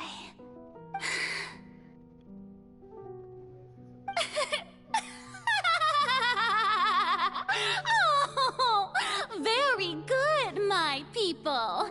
Only ones such as you are deserving of my rule. Now, I was wondering, if some weak puppet were to one day come onto the stage and claim ownership of this opera house, would the children of Fontaine follow them? Tira na Shogun. Well, it seems that you would all see right through them. Having passed my test, you are qualified to witness wondrous trials alongside my august self. Here, you may consider my previous act a door gift of sorts. I thought it was a debut that suited the atmosphere. Now then, let us be reintroduced.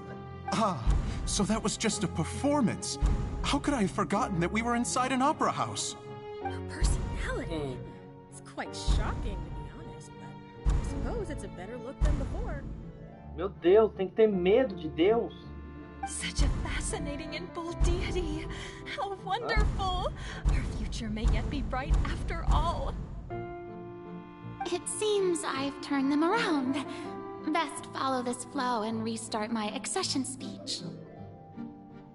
My dear people, whether you acknowledge me or not, whether you trust me or nay, I say to you, keep faith in your ardor for justice.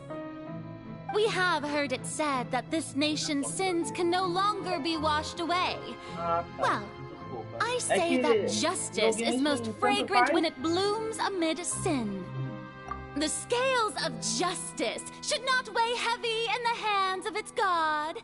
On one side, it must carry fairness and justice. And on the other, praise and applause. May law be the prayer on our lips. May judgment be our worship. Let us light the fires and drink to the future of Fontaine. There is no trouble in this world that justice cannot solve.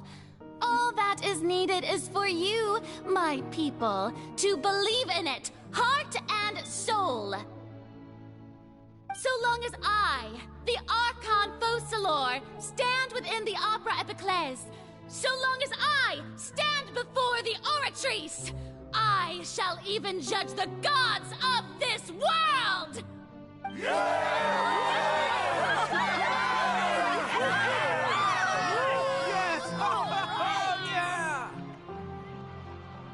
Meu Deus, como o povo é dado.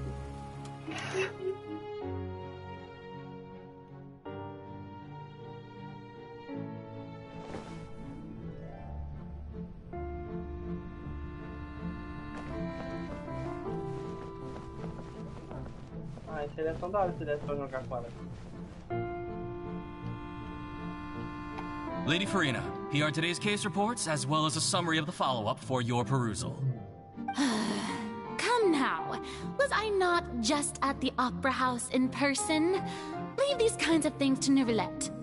Besides, none of these trials were the one that I'm looking forward to the most.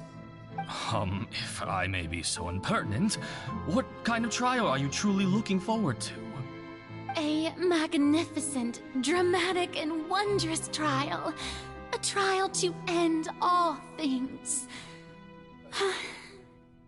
How could you hope to understand? That's true. I fear I lack the ability to grasp your divine thought, Lady Archon.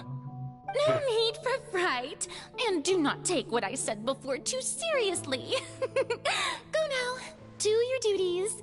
The trial I await. It will come one day.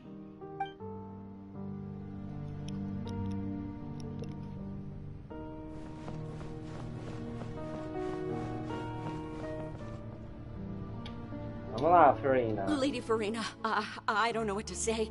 Thank you for agreeing to see me. No need to thank me. Or rather, thank your own sense of perseverance instead. Long have you stood in line to meet me, have you not? Oh, I'm afraid that's just an inevitable consequence of my divine charm. All right, Deoteria, is it? How is your son's illness? You remembered me, and you knew of my family, too. He is doing much better now. In fact, he is far more of an ardent believer than I. He was the one who forced me to seek an audience with you, and to bring your words back to him. Oh, good. Very good. If this should happen again in the future, please do not hesitate to come and tell me. Going down to citizens' homes every so often, while not usual practice, should serve as a fine change of pace. Oh, you're such a gentle and wise god. Thank you once again, on behalf of my son.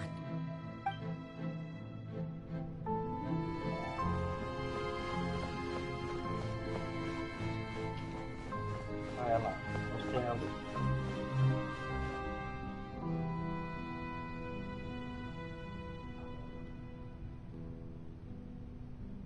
Lady Farina, here are the latest hydrological reports.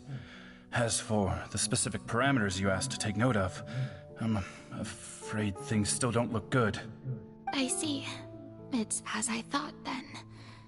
As your god, I did already expect this, but I wanted to see how far your human wisdom would allow you to analyze it.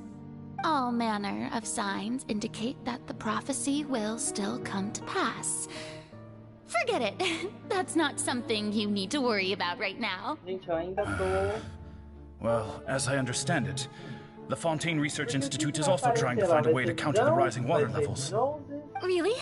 Have they found anything? I'm afraid that they haven't found any effective solution thus far. Is that so? Well, no wonder. This issue has reached the realm of the gods, after all. Still, their spirit is praiseworthy. Então, e aí?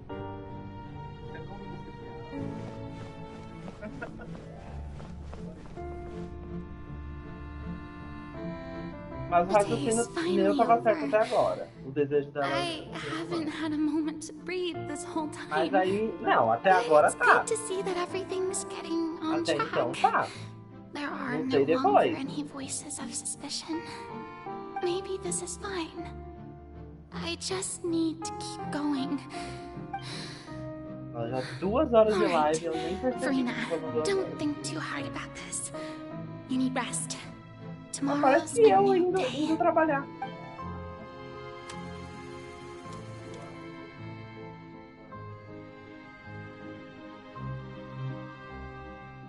Lady Farina, here are the new trial reports for the latest cases, as well as a summary of the follow-up.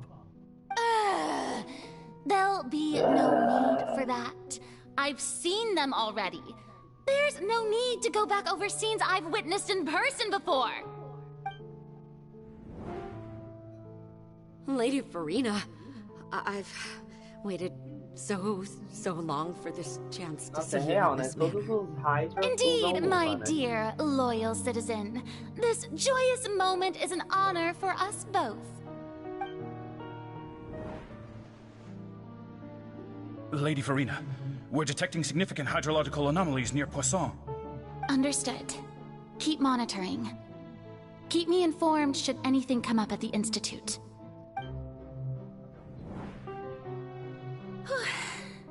I don't think I let anything slip today. Nossa, gente, dá I vontade de must show chorar, the real. people that there is nothing to worry about.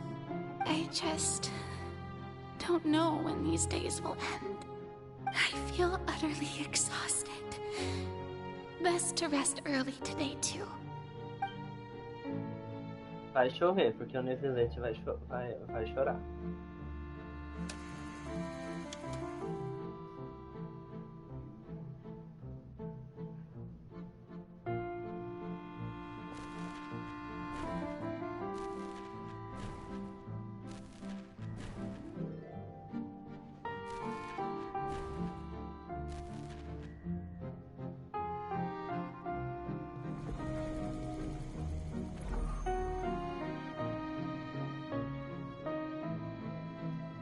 Meu Deus. Lady Farina, it's like a dream being able to speak with you up close. I've heard that the first member of our family who was honored to receive an audience with you was Madame Deotari. And what a fine family yours is indeed. It brings...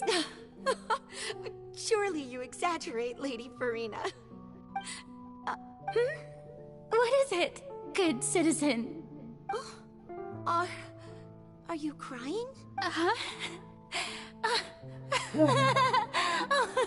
Really now? I didn't even notice. This must be the overflow of hydro from my person. Well, can't quite help being the god whose dominion is the water. No wonder. No wonder. A manifestation of your power, then. Oh, Archon, I am honored to have witnessed it. Honored indeed.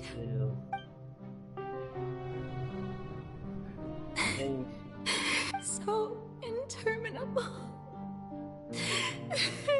Hundreds of years must have passed by Eu não podia contar isso pra ninguém. Perhaps the show must Nem go pro on for mesmo, hundreds nem more. pro ninguém.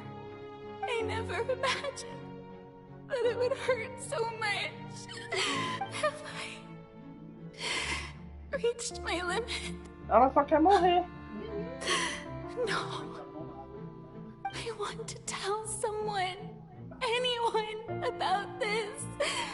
But would that not destroy? I have conducted so many investigations across the centuries. But all I can do is keep heart. I must maintain this act. It is the only way to save Fontaine. Please, mirror me. You have to succeed.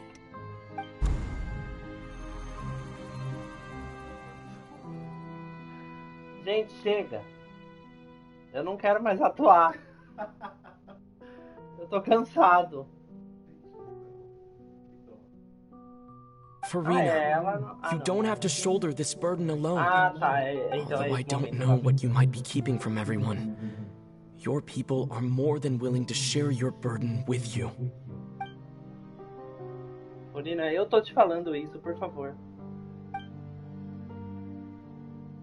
Fala comigo. Share my burden. That's impossible. It was fated right from the start that this would be my duty alone. But even if your burden doesn't need to be shared, you can still choose to confide in someone. Just share it with me. I'm what you'd call a witness. A witness? Yes. I've heard that you came to Tevat from beyond the stars, yes.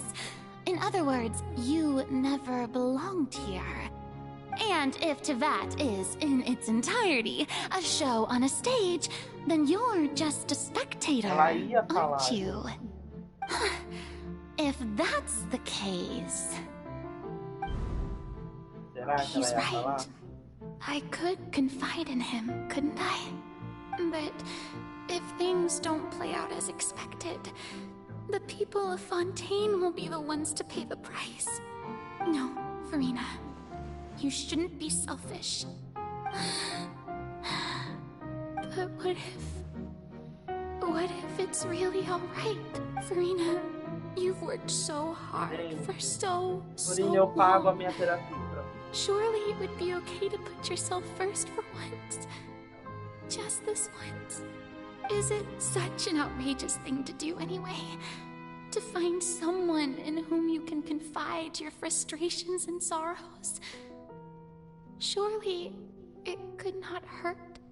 If you let this opportunity slip through your fingers, it might never come by again. Think about it long and hard.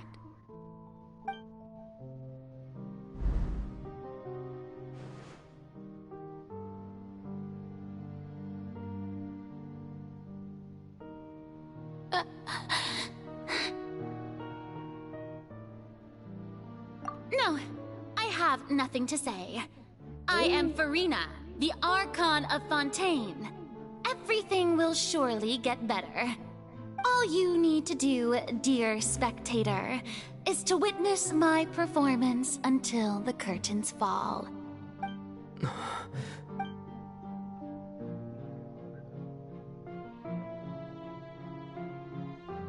Fine.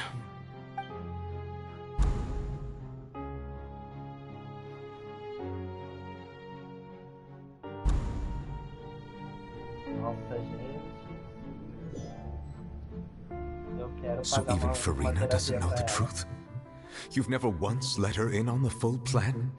Yes, it had to be done.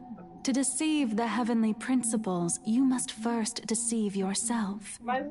She did very well. If she had let her resolve falter even once in these 5 centuries, Fontaine would have been doomed to the most tragic fate. It seems that trusting humanity was the right decision after all. I believe that I understand how your deception works, but that is only half the truth, is it not? How would you build on this foundation to save the people of Fontaine? That is the most important thing. Ah, good. Of course, the Iudex of Fontaine has pinpointed the crux of the issue. I'm sure you've long sensed that the Oratrice is no simple machine, yes? I've always suspected that it had its own consciousness. And Lenny did mention that he heard a human voice within the core chamber. It now seems that that person was you, hidden within the machine all along. Am I right?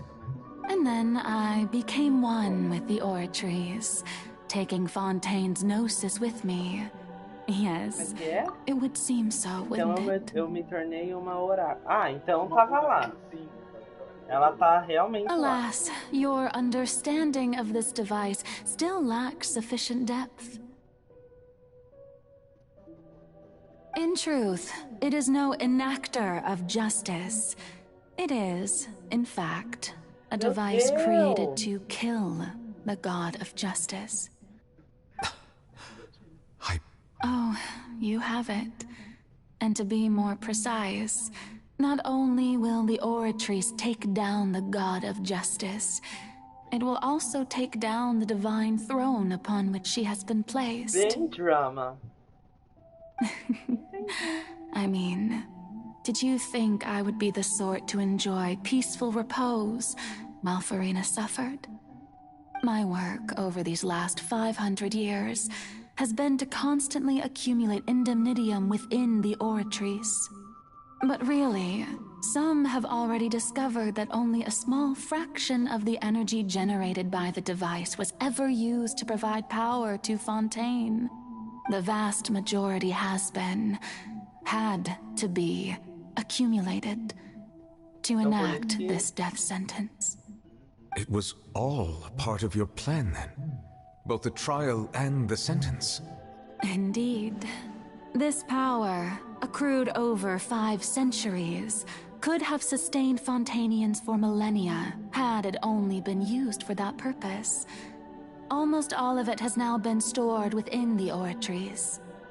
But only power of this magnitude could hope to destroy the Hydro Archon's divine throne, shaking the rules established by Celestia, and breaking through the institution that is the Seven. Então o poder dessa magnitude pode destruir o trono divino da Arconte, balançando as regras estabelecidas por Celeste e quebrando a instituição que são certas. Ela quer acabar com tudo. Com a instituição dos Arcontes. Ela vai destruir a posição de Arconte. Não vai existir. Não vai existir Arconte. Sim. Não vai passar pra ninguém. Sim. Tipo, o Celeste colocou os Arcontes. Pra profecia. E ela. Arconte Hidro tinha que sofrer. E se não existir Arconte Hidro, como é que você vai falar profecia? Porque não existe. Então. So the Oratrice's call for death was for neither Farina nor Focalor, but for the Hydro Archon. The destruction of that divine throne. If I do not misunderstand your intent, you must be. Sim. Ela queria quebrar para o povo de Fontaine não sofrer. E não existir na Arconte Hidro, o povo de Fontaine não vai sofrer. Então a Farina é o quê? Returning what's rightfully yours to you, of course. Meu Deus, ela vai dar o poder para In other words, this was all done to return the authority of the Hydro Archon to the Hydro Dragon of this planet. Sim. Então ela...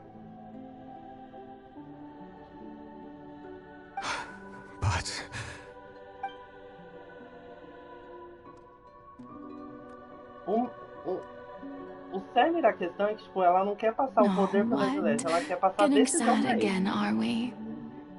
Devolver o poder do dragão que foi roubado pelos Arconte. The authority of the ancient dragons shall soon be yours once more, O Hydro Dragon Sovereign. And this is the face you make. All you've done throughout the years is just so you can sacrifice yourself at the very end. Gente, ela é maravilhosa. I've never quite seen it that way, you know. Even now, I'm quite pleased at how well my deception worked.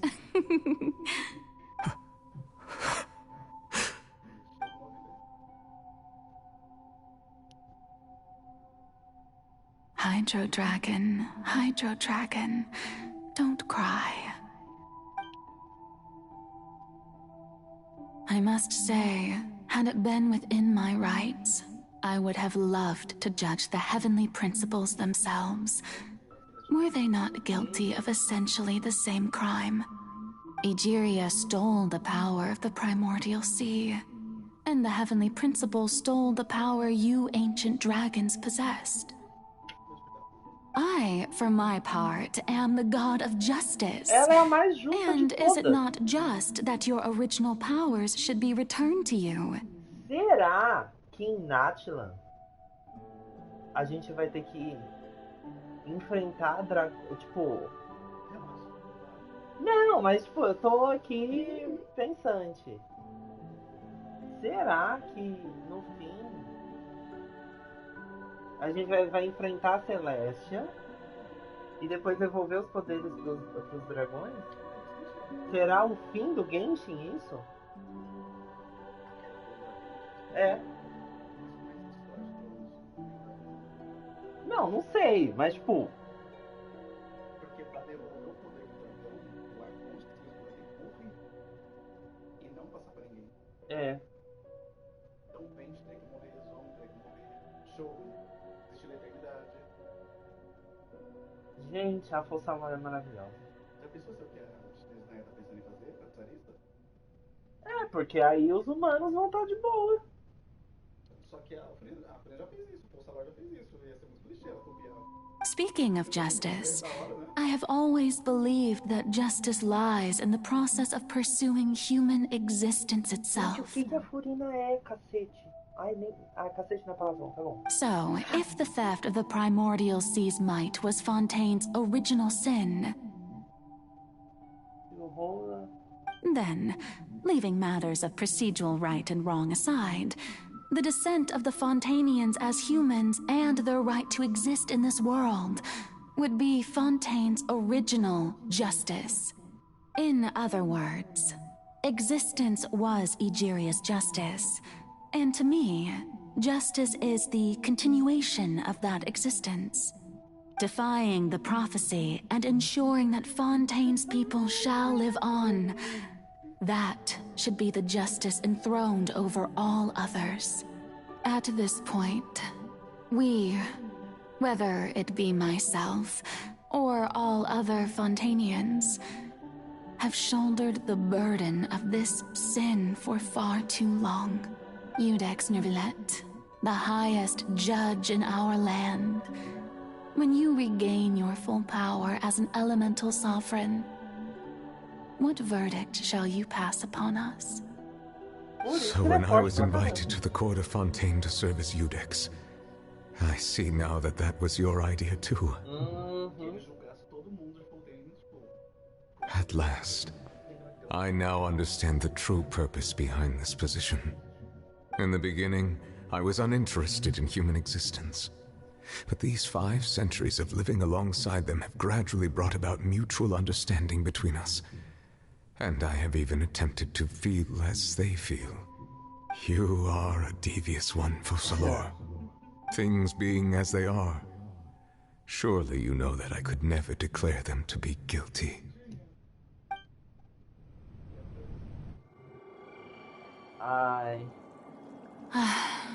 The hour of my execution is almost here. For the sinner, the curtain call has come. I know I may not sound it, but faced with death, I find myself a little afraid. Perhaps this is one thing both gods and humans have in common.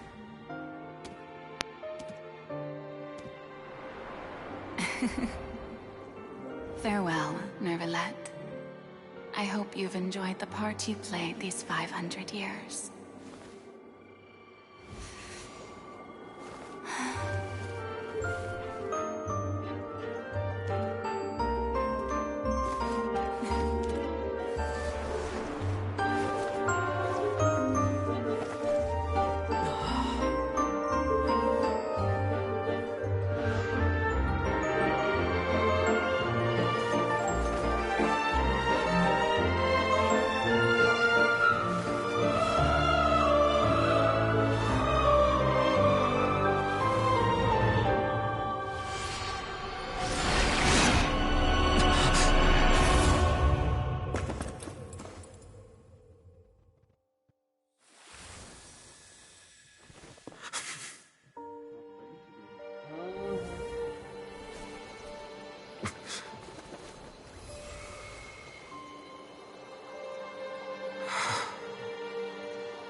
Iudex Nervalette, hereby declare, people of Fontaine, your sins are forgiven.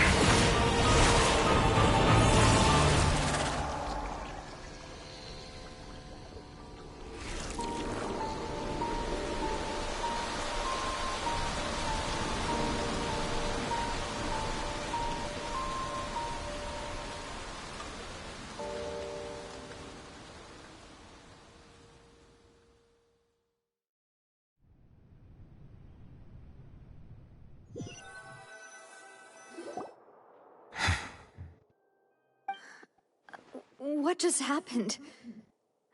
Has the death sentence been carried out?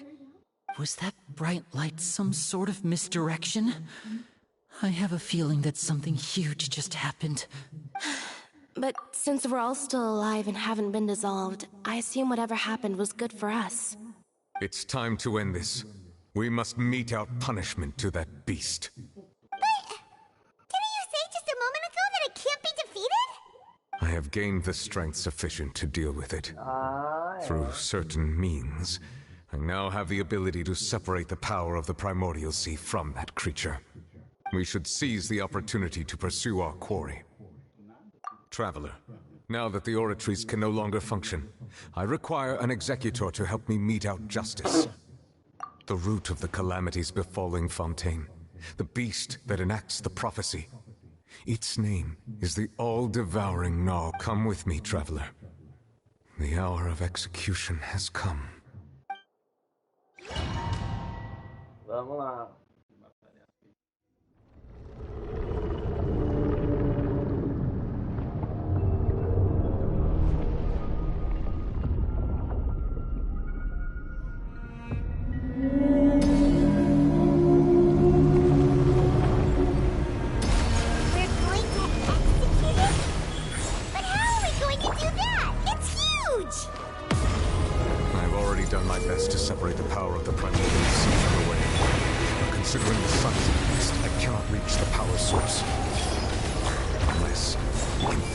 To attack it from within.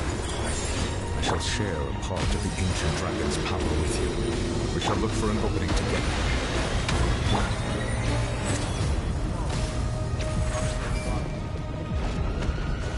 I can feel its sorrow turning into hostility. Right now, right here.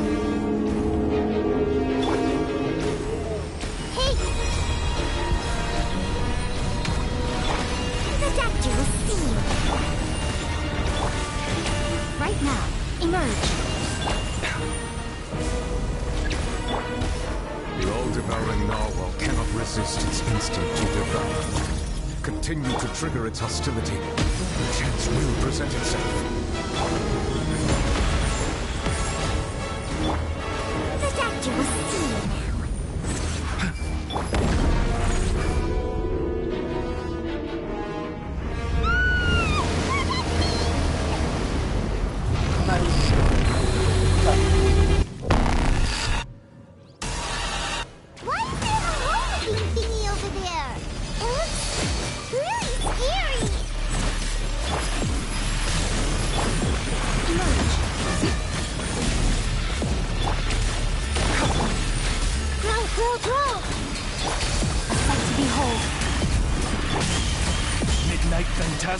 I have granted you my protection. Do not fear. Seize the moment and use my power to suppress its root from within.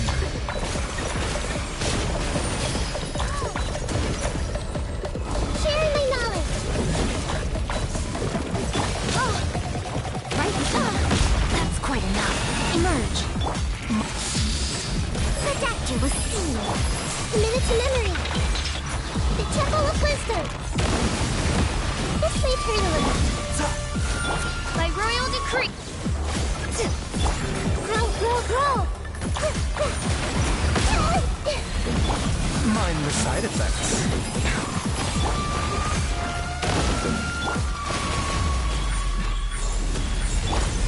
Commit it to memory.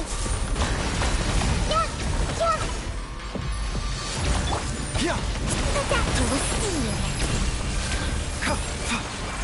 Remember, health comes first.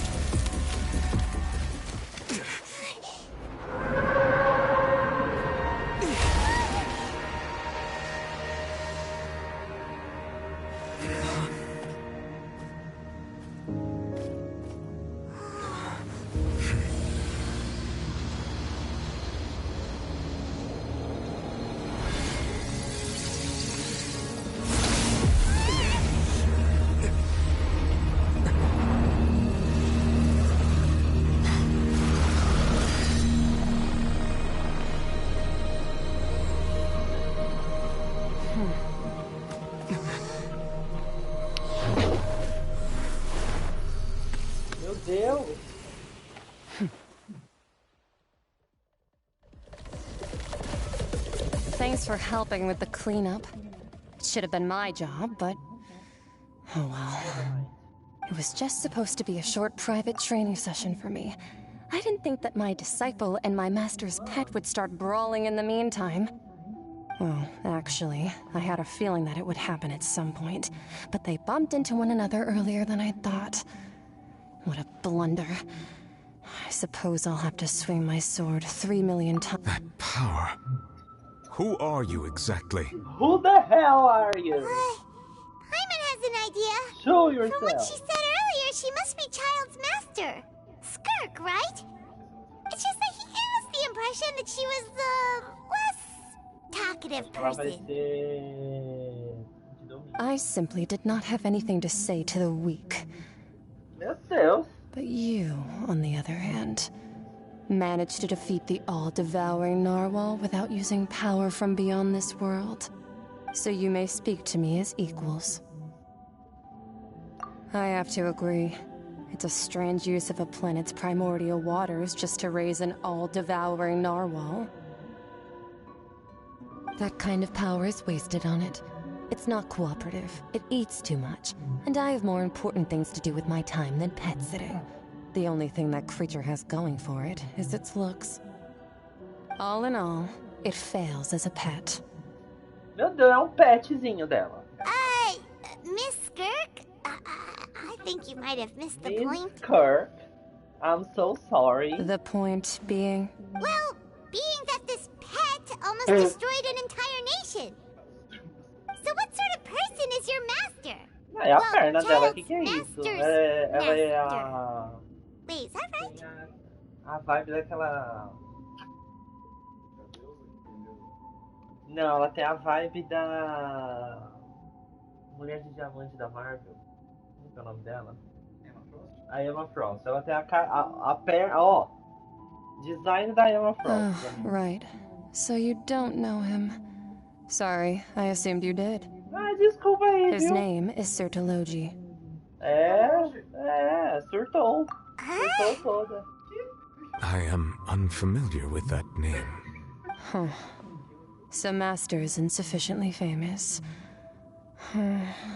How should I describe him then? Have you heard of the name The Fowl? The Fowl? Still nothing? Well, how about The Visionary? Vetterfulnir then? Nossa. Or Gold Rhindaughter? Eu não lembro do negócio. É o quê? É? Ooh, that one we've heard. Rhindaughter's part of the Hexen Circle. She's Albedo's mom, right? Ah, é a mãe do Albedo. Oh, Eu nem lembrava. so you do know that name. To be honest, I also heard all of those names and titles from my master. I don't actually know them either. Kirk, você não tá ajudando. But I suppose you understand now, yes? My master is likely a similar sort to Rhindaughter. They are both pursuing some form of perfection. Wait, didn't you also mention a visionary person?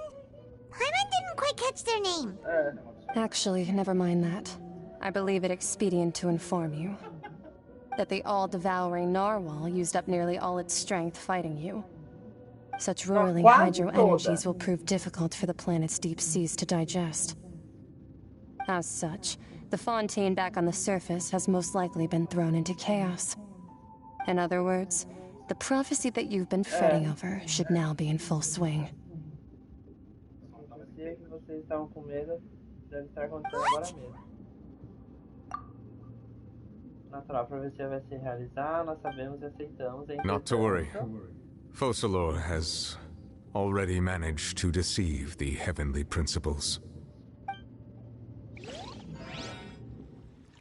In the end, the people will all be dissolved into the waters, and only Farina will remain, weeping on her throne.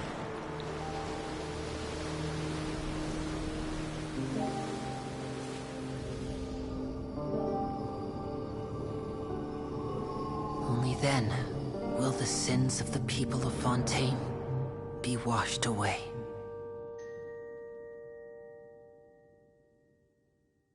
Oi, Rodrigo, me perdeu, amigo. Eu tô chocado. Eu tô assim... doido. Eu não tô... Meu Deus!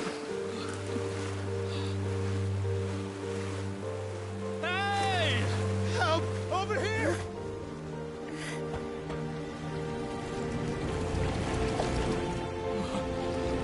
Eu avisei. Amigo, eu tô chocado.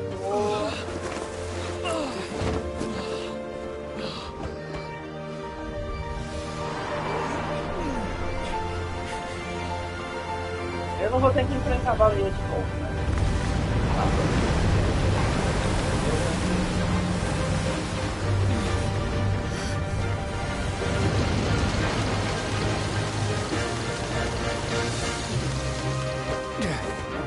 All hands, initiate emergency rescue! Essa quase pegou 9 segundos. Tô imaginando nada. Hurry!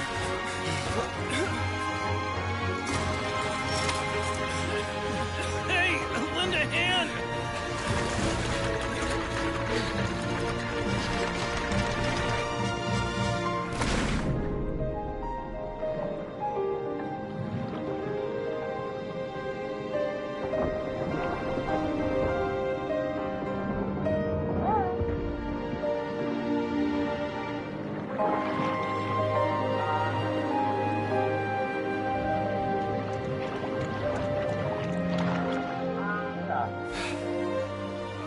Look! The water's receding!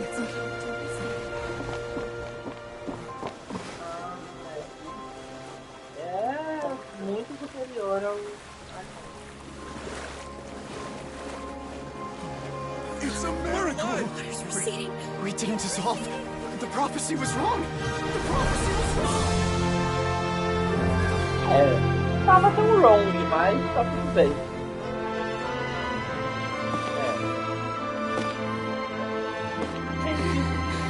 É ela vai ter.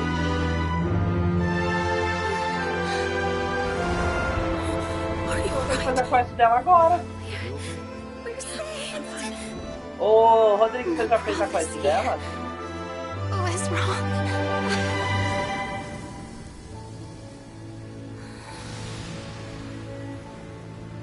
E assim, gente, né? Só comecei. É boa. E aí, qual é o seu judgment? Porque eu tô assim. The Soul renewed. The Suite de Rasula attacks post-disaster rebuilding. I recently visited Poisson to meet with Miss Navia, spokesperson of the Suite de Rasula, and we spoke about Poisson's present and future. Old soil can still give birth to new bloom, Miss Navia stated.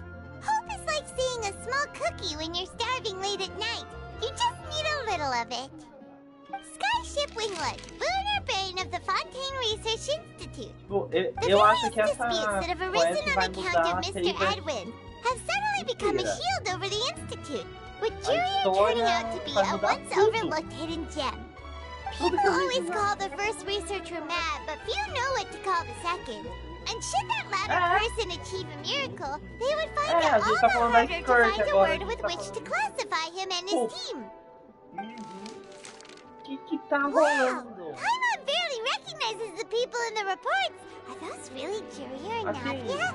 They sound like real big Eu sabia que RPG é um mundo aberto, mas não um mundo escancarado, entendeu? O problema é esse. What do you think? Pretty enthralling, huh? The Steambird's idea was pretty simple. With the disaster just having passed, we would print a free edition packed to the margins with good news to calm people down. The value for these big scoops lies in their inevitable follow-ups.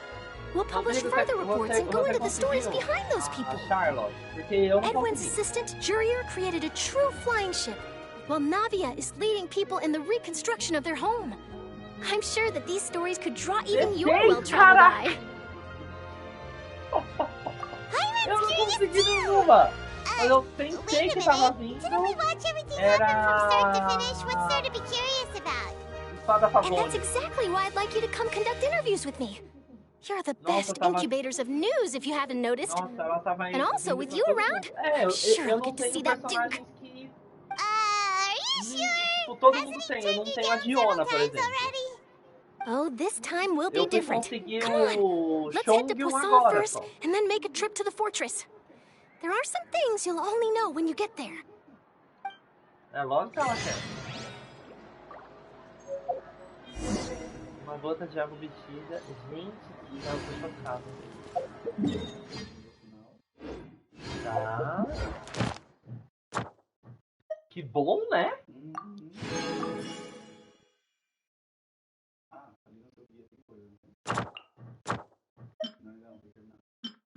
É, tem que finalizar.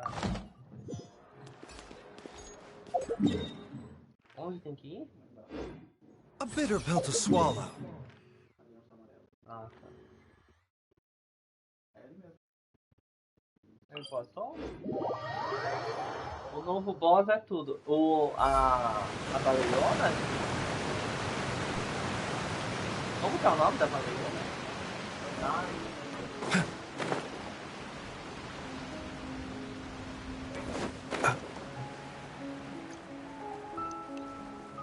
Vamos falar com a Navia. Gente, aquela baleiona é... Nossa. Oh, it's you. What brings you all here? Hey, we're just having a look around. I'm here to update myself on how things are going here. Oh, the Fatui are here too. Let me introduce you. This is Mr. Garunt Snezhevich. He represented the Knave in sending us a large amount of supplies, and is helping with our work. Our residents are hard at work as well. Thanks to everyone, work is progressing nicely. We've lost a lot of people, but we're moving... Hello, Miss Charlotte. I'm a big fan of yours. I especially like that article you wrote last year about Fontaine's stray cats. Gente, no fim, os Fatui são do bem? But if you don't mind, could you not emphasize our role too much in your report? It's not charity we're doing here. We just happen to share the same interests as the Spina. Sim. Gente, em 2 horas e 41, o que eu mais preciso é fazer xixi. Fala, Rodrigo. Antes de eu... Exatamente, eu vou até permitir aqui, ó. É isso mesmo. Eu só não posso falar o que você digitou. Mas é isso mesmo. Eu já volto rapidinho.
Pronto, voltei, vamos lá.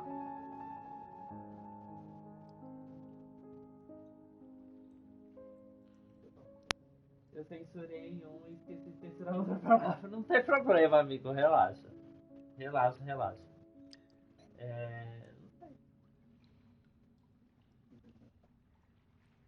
Perde o lanche. I get where you're coming from. I'll keep it as simple as possible. Or would you be willing to feature as friendly neighbors? That would be fine. Thanks. Oh, you're back too. How are things? We finished laying down the construction materials. It'll be another hour before the workers are able to go over there. Huh? You're here too, Clarence? Que vai ser da Furina? Well, her reputation's greatly risen after that whole duel business with Miss Farina. Será que ela vai So ter she's a here in Poisson visão? to wait out the heat. All right. She really came. There's too much to consider in the reconstruction of Poisson. The Spina has need of more decision makers. And, well, I do already happen to be connected to Mr. Callis. Wait just a moment. Do you mind me asking a few questions? You know, about how you felt before the duel. About what it was like facing down a god. There's lots of exciting material there, I bet. Eu não sei o que vai acontecer com a Furina, gente. Forget it. I'm sure you can find a better theme than that, Miss Charlotte. I see you're the same as always. Well, if we're talking about doing things for my sake, you might as well just take a few more photos of me. Or of the Traveler. It's better than wasting time persuading Chlorand at any rate. Of course I will. I'm not gonna let him off that easy. All right, then everyone who wants to be in the photo, gather up. And smile. Eu quero dar as minhas terapias pra Furina. As terapias que eu faço, eu vou doar pra Furina. Not bad. Your addition really helped the composition of the picture. All right, hang on a moment. Let me snap a few more shots.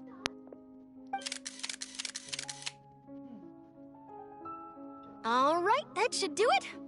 I'll be back here later anyway, so let's call it a day.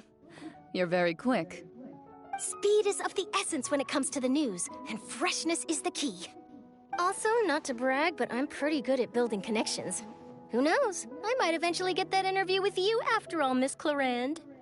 Wow, you really do have that never say die spirit. I'm impressed. I'll hazard a guess that this is how you got that interview at the Fortress of Meripede. Whoa, you're well informed. Let me make a guess, too. I asked Sijuin who told Monsieur Nervillette, and he told you, right? That's a very complete information chain. In truth, all Monsieur Nervillette asked me was, when did the Fortress become so friendly towards the media? I told him that it was best not to speak too soon. There's no guarantee that Ridesley will make a personal appearance. You're right. I've got to treasure every moment I have with them. In which case, I'll be making a move first. Stay safe now. And tell me if you hear anything interesting. I'll treat you to afternoon tea in exchange. Gente, o que vai ser da Florinda? Ela não vai ter bênção da...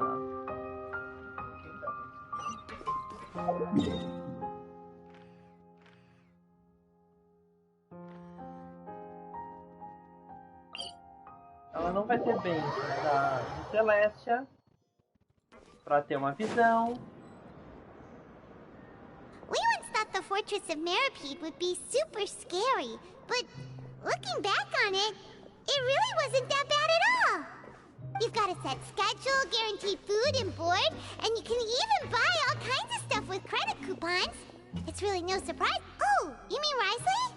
He's definitely a pretty impressive leader. Well, he does look kind of intimidating. He's actually pretty easy to talk to once you've had a conversation or two with him. Paimon wonders how he's like with the people here.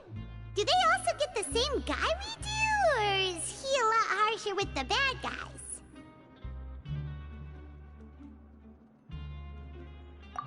Yeah, he must be doing something right to maintain order here, while not making everything feel super oppressive. Excuse me, did I hear someone there? Could you please do me a favor? Huh? Paimon could have sworn she just heard something.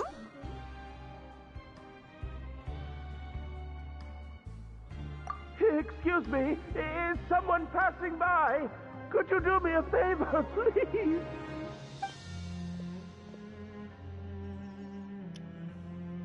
Nope, Paimon wasn't dreaming. There's someone over there for sure.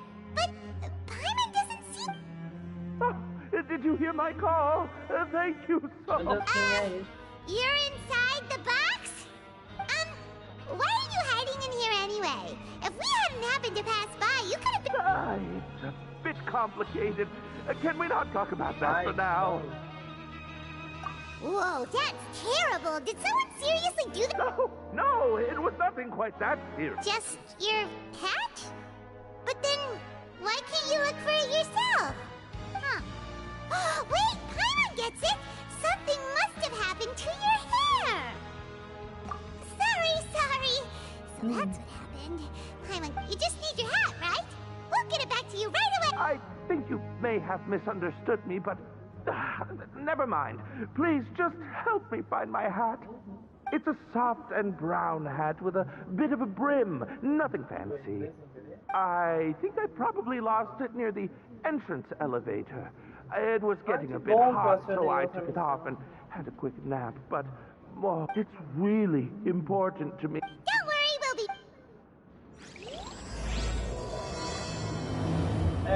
É a missão do Risley.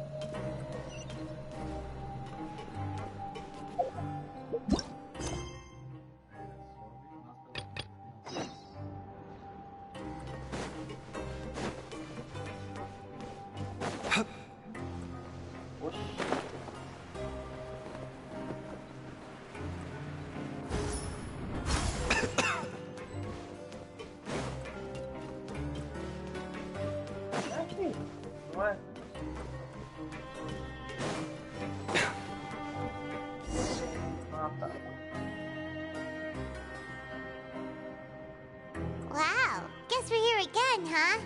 There's a real nostalgic feeling to this place. Looks like you've been missing us. Duke! Did you come all the way to the entrance to greet us?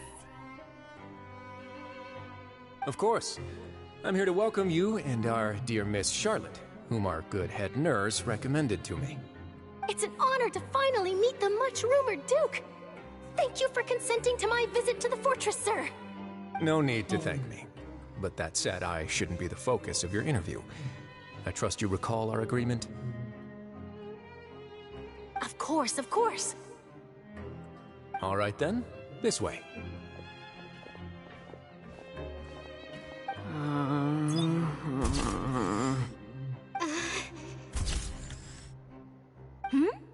Hey, no need to be so nervous. I've already taken all the photos we need.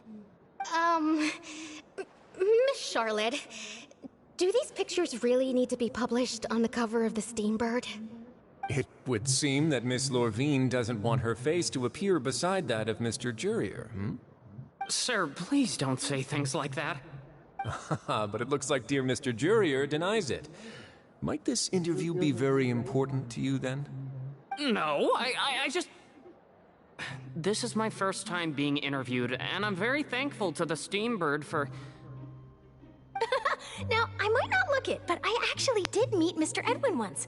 And I'll be honest, I enjoyed chatting with you more. You've definitely got more of that genius vibe going on. The boat that brought about a miracle, the ark that saved the people. Why, you recreated a myth back there, like an emissary of legend. Still, if I might ask, where's that flying ship now? Huh! Looks like Charlotte's trying to get herself another exclusive scoop.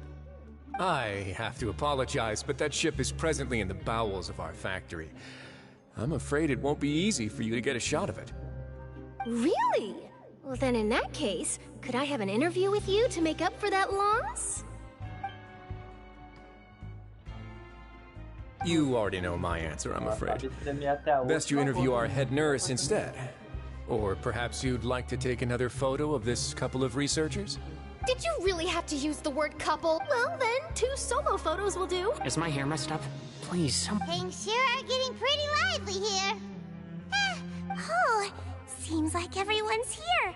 Would any of you like to try this new drink I came up with? Ah, Siegeween. Hey, Miss Charlotte. Sure. Come on. Sure. Do I have to smile? So, how have things been at the fortress? Same old, as you can see. Fontaine's undergone some changes, but this place is still more or less the same. Other than that flying ship, I got it. That's why I decided to let the interview go through. We should direct... You're too kind, sir. I believe that you too should have... I'll just...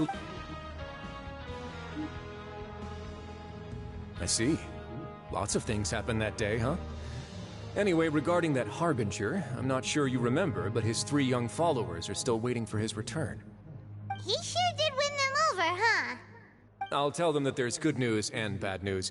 The good being that their boss seems fine, and the bad being that they must face extended sentences for abetting his escape. Oh, actually, what about you? I think... What change can there be?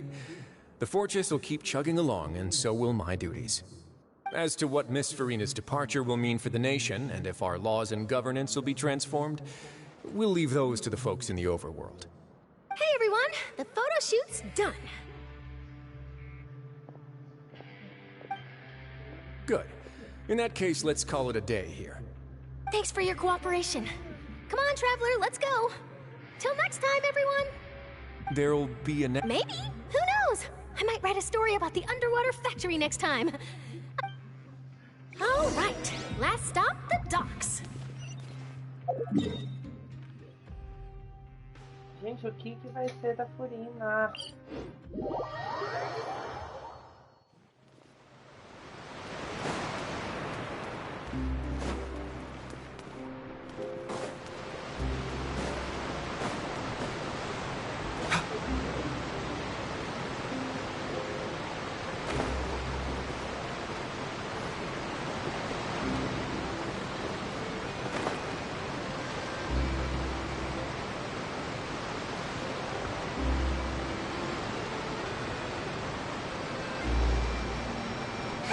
Awesome! They really are here! How did you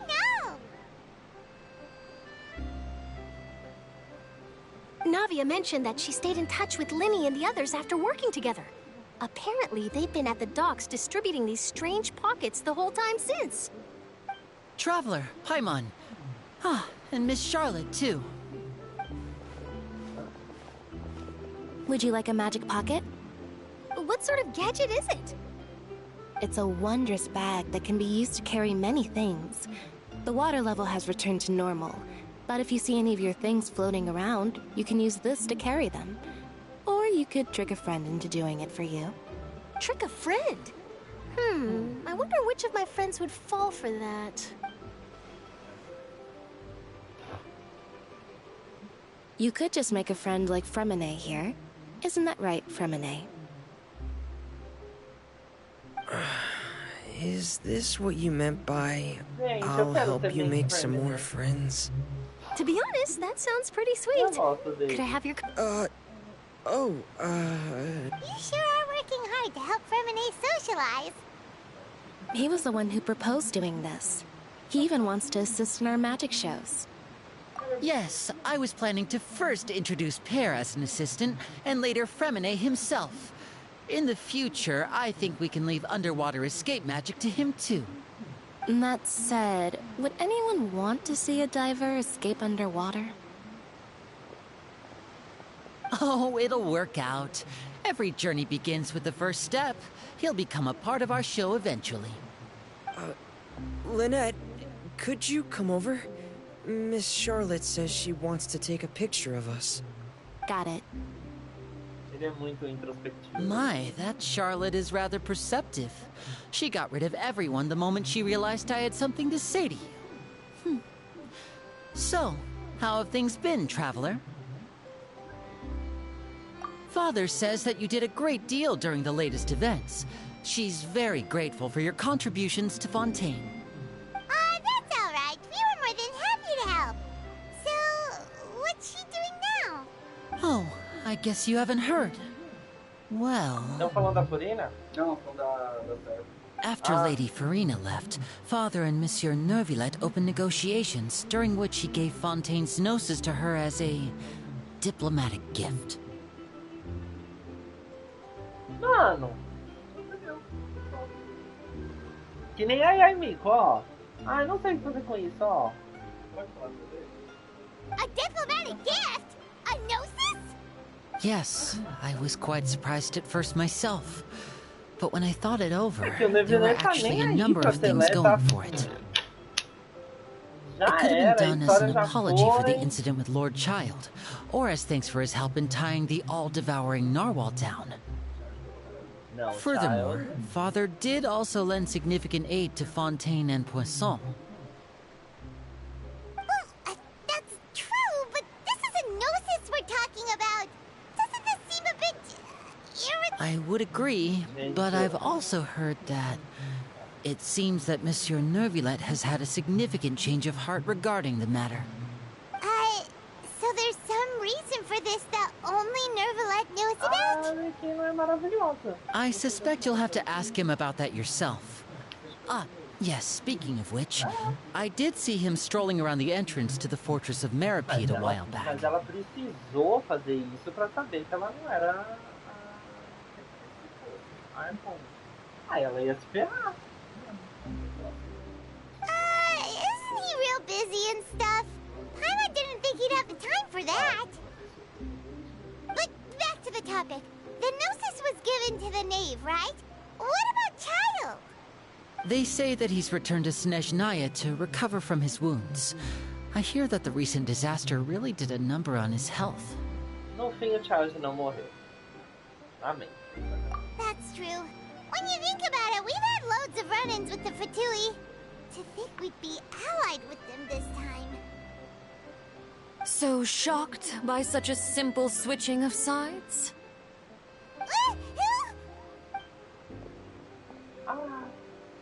Father!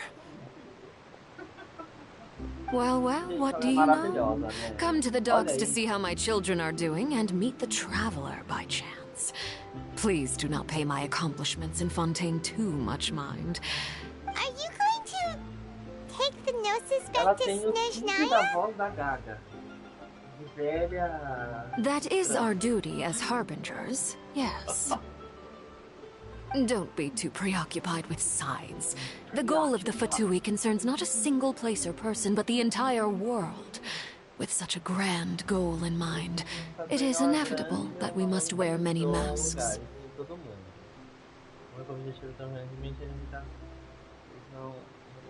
Gente,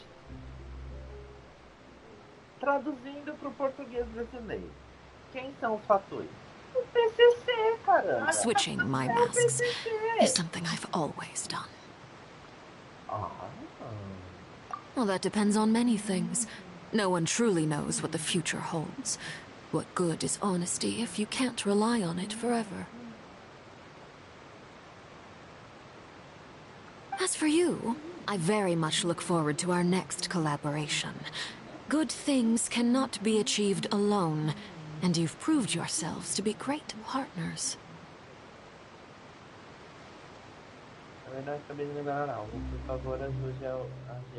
A vision? All right. I'll remember to return it. Thank you for keeping it safe for him this entire time. And that's a wrap for me. Huh? You're... Greetings, Miss Journalist. Hello. If I'm not mistaken, there are diplomatic channels I'll need to report to take a photo of you. That is correct. So forgive me, but I will not be able to serve as a subject in your article. However, feel free to write as much as you'd like about our dear magicians and our upcoming rookie talent. I will. The sea breeze is quite pleasant. I shall continue my walk while the weather remains so agreeable. Farewell. Farewell, Father. Oh, she has such an intimidating presence. I didn't even dare to take a picture. Thankfully, I've already wrapped up all my pre-scheduled interviews. Thank you all. This'll be more than enough for me to write about, I'm sure. Don't be too nervous. Why don't you take a magic pocket before you go? Here, Traveler, Paimon, you take one too. To move things about? That's right. Funny. I was giving out magic pockets when we first met too. And what do you know? I'm doing the exact same thing right now. So I guess this must be life. We will all follow our own paths, and serendipity will lead you to your fated friends. All right then. We'll be handing out pockets in some other districts later, so we'll get going now. Have a good day, you two. Well, guess we sent Charlotte, huh? Shall we go see what Nicolette's doing? Não terminou. Agora o final, vai nesse ponto de teleporte aqui embaixo. Não, aqui embaixo, mais fácil, mais fácil. Ali no mar, no mar. Não, sobe, sobe. Sobe, sobe, aí,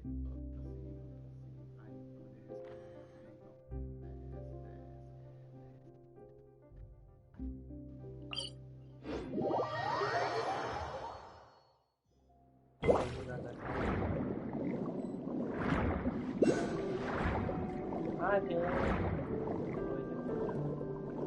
Ah, mas aqui tem um puzzle. Tá.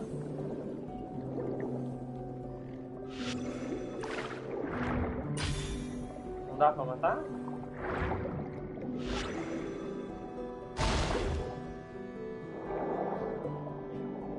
Eu gosto de nadar com ela. Matar a vida também. É engraçado.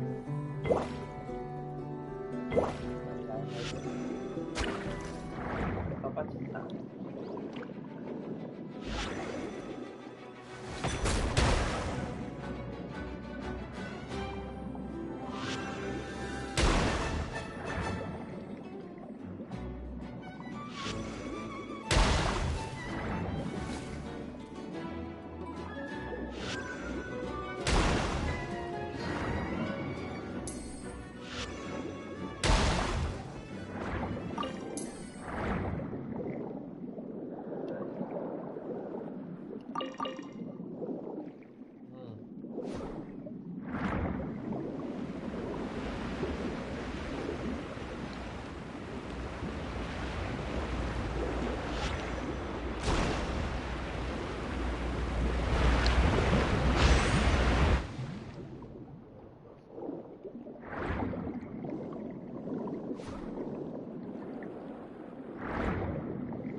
Oh, meu Deus!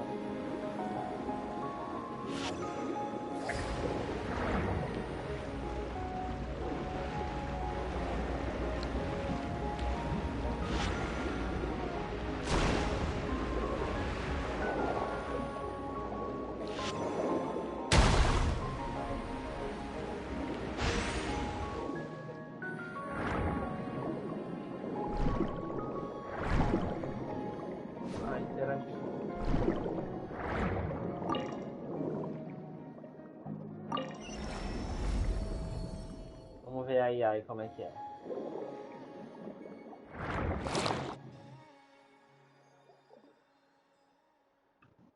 Abriu tudo bonitinho. Go on, open it up. Show me what's inside.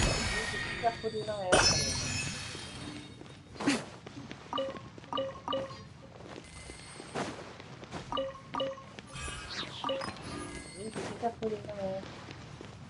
Ela não tem visão. Mas peraí, obrigado. Ela tem visão. Aí não fica com visão.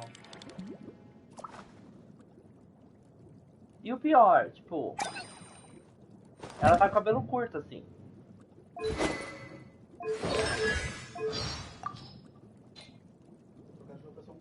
Gente, corte de fontaine, a língua com coragem. A gente, o que ela vai dizer, mano?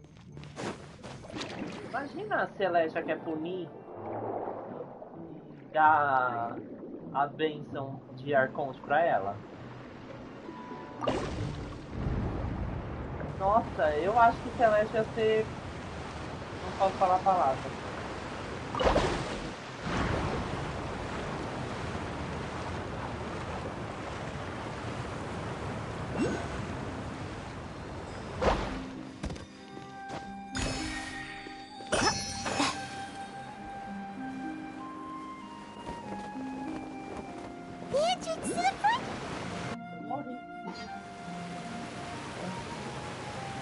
Morri.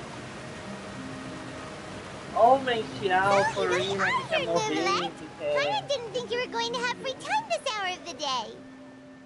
Really? Oh, I suppose you must have met Mr. Linney. He took the time to greet me earlier when he passed this way. In any case, you came at a good time. I was just considering reaching out to you to set up a meeting, so I may explain some things that I haven't had the time to before. Aw, Paimon's glad that you remembered. Thank you for keeping us on your mind, what with you being busy and all. Alright, let's have it then. Eu acho que How's Fontaine actually saved? The whole business is still quite the mystery to us. It is strange how words can often leave a bitter taste in the mouth when it finally comes time to say them out loud. Aí depois...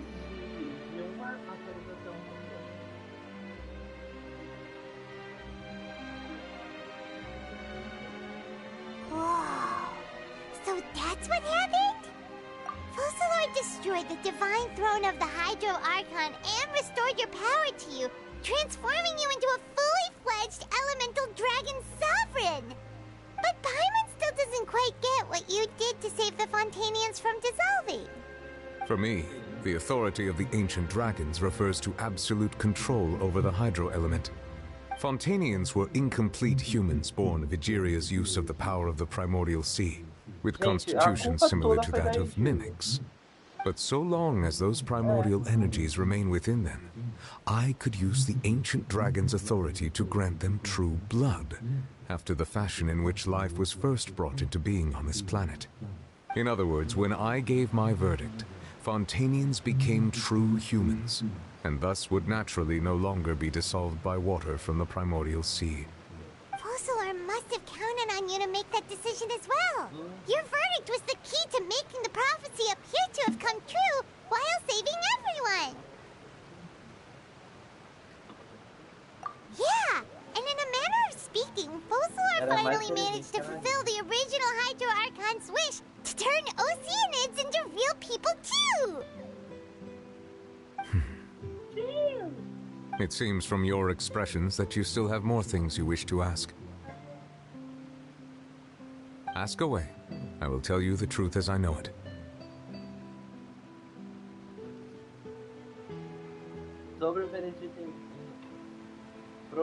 I have investigated his case along many avenues, and I have learned that he once fell into an unknown chasm when he was young. There, by chance, he awakened the all-devouring narwhal. But whether it be by sentiment or reason, that should not have been enough to consider him the root cause of the disaster. At most, he would have had tangential liability. As for the judgment passed by the oratrice during the trial, whether it was due to that liability by association, or Focalors deliberately using him to buy time for us on the assumption that he would be able to hold the creature off, I cannot say. Guess Focalors had Fontanians in mind the whole time. In the end, it was thanks to her that they finally became real humans. Hang on a second. Paimon suddenly got another question. Back when Fontanians hadn't yet become real humans, were the children they had also transformed Oceanids? Life has always flowed like water. Do you recall how Fontanians would often come to the Fountain of Lucine to pray for children? Yeah, Lynette said the fountain is where all the waters in Fontaine converge. In truth, even those couples did not know that such prayers were no mere custom, but instead a form of ritual. Those Oceanids who were blessed within the spring water would later descend as new humans in the coming months. Paimon sorta gets it now. Either way, seems like this ritual won't be of any further use, but it'll probably live on as a local custom. Ask away. I will tell you the truth as I know it. Yeah, about that. Risley said Farina... Ah, Lady Farina. The people are only aware that her death sentence has not been carried out. She abdicated the post of Hydro Archon and left affairs related to that title to me, before leaving the Opera House. I related Focalors' words to her faithfully and completely. After hearing them, she seemed neither saddened nor comforted. She simply said that she was tired and needed to rest. Having said that, she then packed her things and moved out of the Opera House, not unlike how an ordinary person might. But she's still got a place to stay, right? You need not worry. I will make arrangements to ensure that she will not want for food, clothing, board, or travel. In truth, I am somewhat happy for her. The wear and tear on her spirit will, of course, take time to heal. But now that she no longer has to play the role of Focalors the Hydro Archon, she can finally lay down her burdens and lead a normal life. What about you then? What are your plans now that you've regained your full powers as the Hydro Dragon? After Focalors passed on, the Oratrice also ceased to function. This matter will directly affect our trials. After much careful consideration, I've decided to take over its role in our courts. From now on, I shall hear cases and pass verdicts by myself. Looks like you're still considering stuff from the perspective of the Udex, huh? As an elemental dragon, there are indeed many things that I must do. But this power and this duty, in a manner of speaking, you could say that both were granted to me. As such, before I attend to my other responsibilities, I must first and foremost continue to serve Fontaine as its highest judge. The duty of the Hydro Sovereign and the duty of the Udex shall coexist within my person. Additionally, the Hydro Archon's departure has brought about another problem, which is that the Opera House shall no longer produce indemnitium. That's true. That power was derived from the people's faith in the Hydro Archon, wasn't it?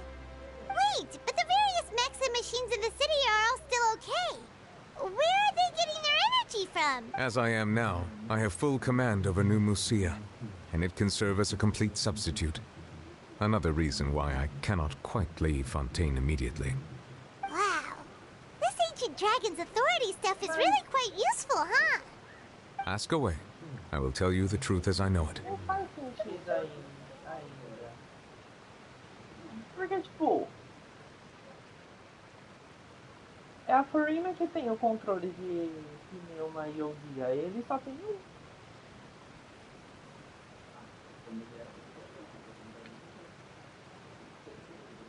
Mas não tem como o Genshin soltar agora que ele tem... Então...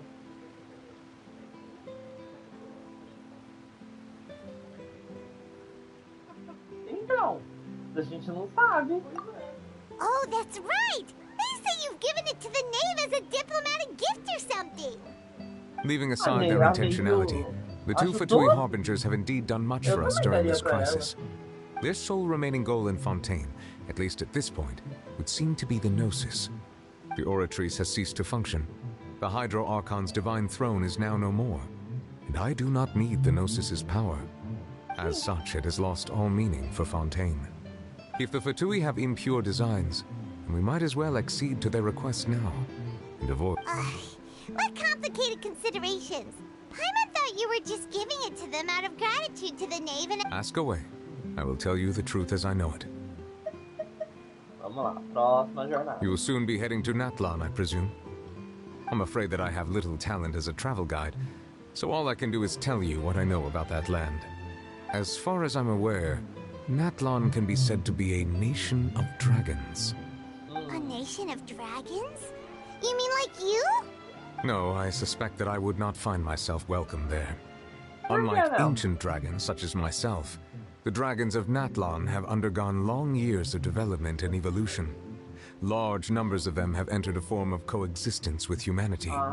Natlan is also the nation of war. War ravages those lands like an undying flame. There is one other piece of information I got incidentally from my negotiations with the Knave that I believe may be useful to you. The Harbinger known as the Captain has thrown his hat into the endless ring of war. É o number one. Sounds like a real tough customer. Seriously, everywhere you look, there's a Fatui Harbinger doing their thing. O capitão é o que parece o... não. I suggest that you fully prepare yourself before going to Natlan. In the meantime, Fontaine's doors will always be open to you. Chocada com a missão. Ainda dá tempo da... Ask away. I will tell you the truth as I know it. Eu tô chocado com a missão de Arconte.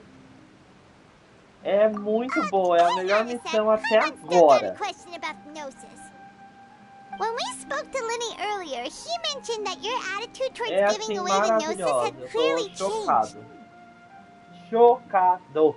We guessed that there might be some reason for it that only you were aware of. No wonder the House of the Hearth is the Fatui's intelligence division.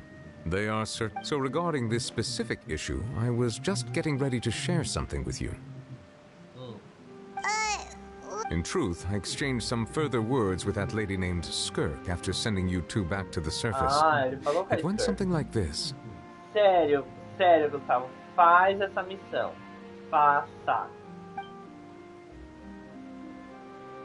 Se a missão me der a Corina, eu fico feliz. Eu morri. The doctor was seen. Onde que eu vou falar com o José? Acima?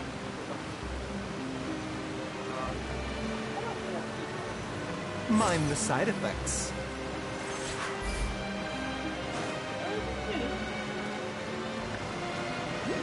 Acima tá falando.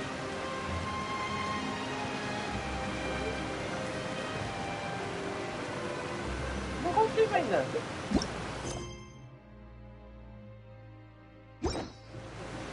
Falei.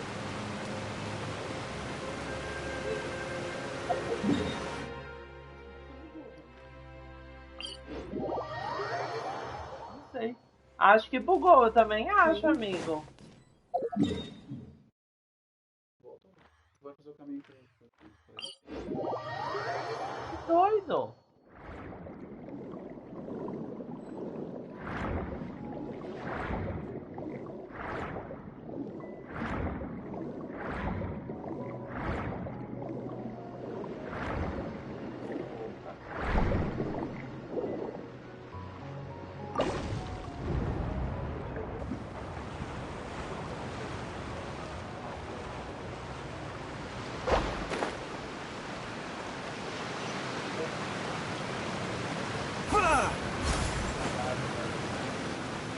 Ó, bugou real.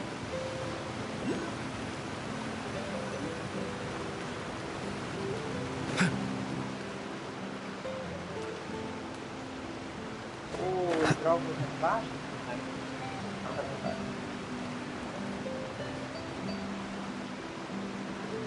Não sei como é que bugou. Aí eu vou sair da live, né? É difícil isso. Se eu fechar e abrir o jogo, eu vou sair da live.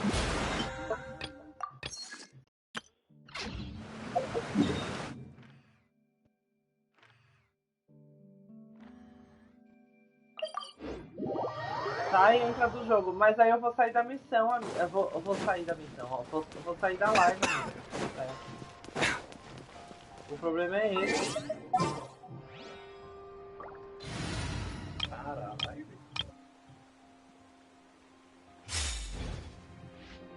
Ad Astra. Thank you for Ad Astra.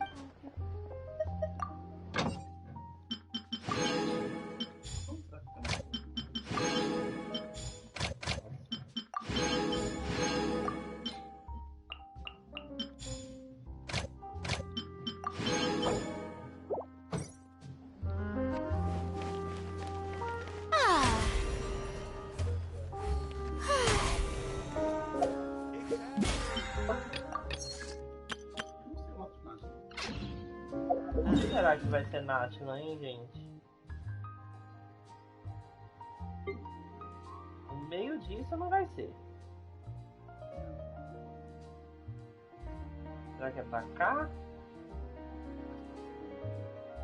Não, pra cima é X-Design.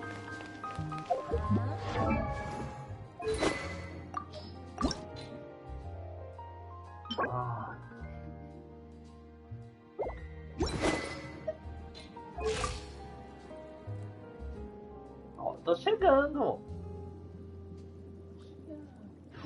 Tô chegando no 180.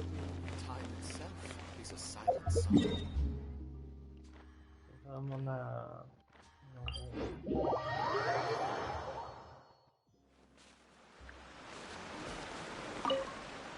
Mais perguntas?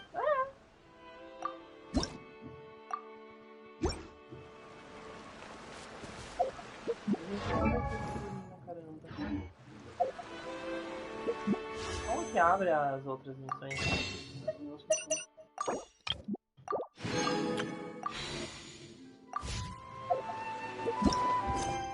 Tento 2 tiros pra Charlotte? Vou tentar 2 tiros pra Charlotte, hein, gente? Vamos lá. Um triângulo, tá doido? Nada. Mais um. Até 120 eu tenho. Ah, eu não quero a Charlotte, mas ela não me quer. Ela não me quer. Não, 120 é perfeito. Nossa, já abriu 3? Mil. Eu já falei que eu não é velete. Caraca, mano. Vai de novo no lugar. Vai daquela Dá 10 logo. Não, amigo, pelo amor de Deus, vem a Raven, eu não tenho a Raven. E eu vou querer a... Como ela vem... Talvez ela venha com o albedo, o banner de arma vai estar maravilhoso.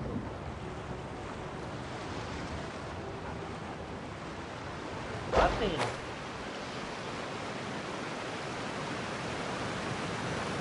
Vai estar perfeito, entendeu? É, gente, bugou a missão dele.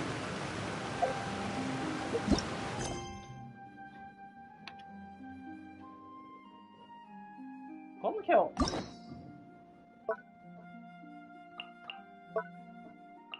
Não, aqui eu vejo todas as missões, né? Como que eu abro a R2? R1? Sei lá. Aqui. Ah lá, tá falando que eu não fiz a missão. Saco!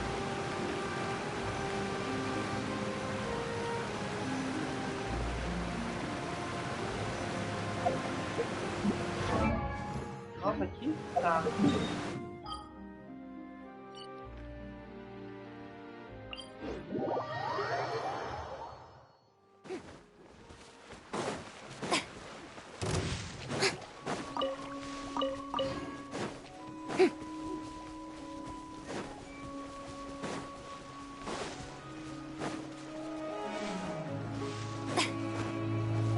que você acha que vai ser da Furina? Eu não faço ideia.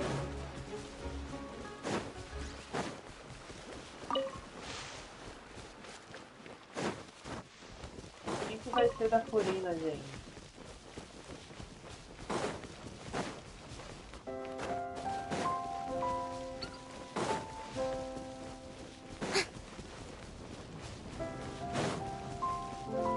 Não vou falar porque já levei um spoilerzinho. Ah, tá bom.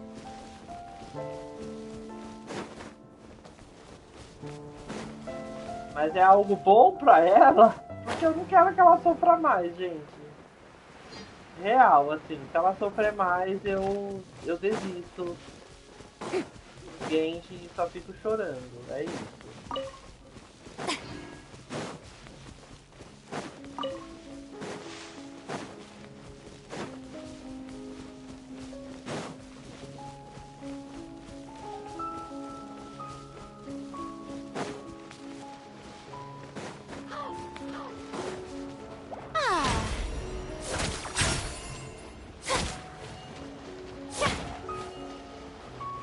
Poxa, não é assim, por isso.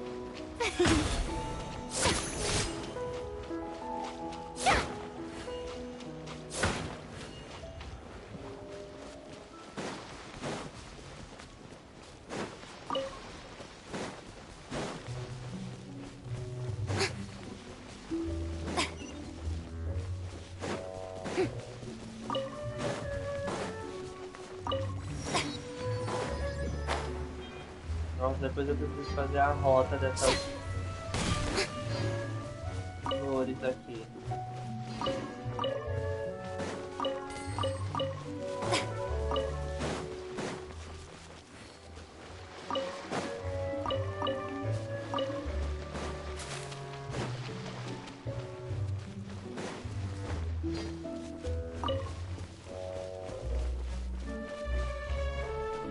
Eita, eu vou abrir uma...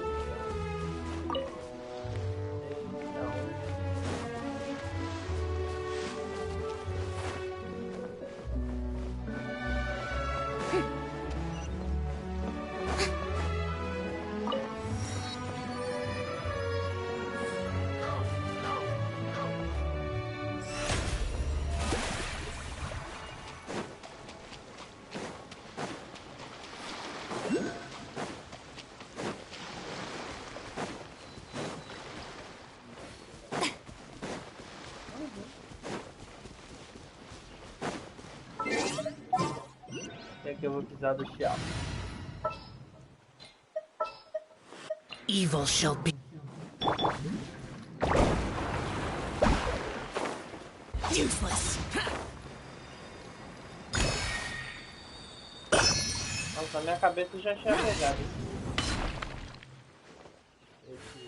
Nossa, gente, dá pra ver que eu tô suado, né? Gente, eu me vou então, eu vou jantar um pouquinho. Vou comer, eu tô chocado com essa missão. Sim, não sei se eu volto hoje. Amanhã é certeza, amanhã eu vou jogar outras coisas também. Amanhã eu jogo Miranha. Jogo Genshin, acho que eu vou fazer Abismo amanhã. Tá bom? E é isso. Acho que por hoje chega de ver a Furina sofrer. Eu tô triste por ela. Tá bom? Beijinhos. Até mais. Não quero ficar mais. Vou. Eu até queria, mas essa missão tá me deixando... Aí eu vou ter que sair do jogo e depois entrar só pra ver se a missão foi mesmo, entendeu? É isso. Tá, eu fiquei 3 horas e meia, meu Deus. É bastante. Tá bom? Gente, beijo, até mais. Muito obrigado por quem acompanhou. E é isso, vamos ver se o bug vai passar. Tchau, tchau.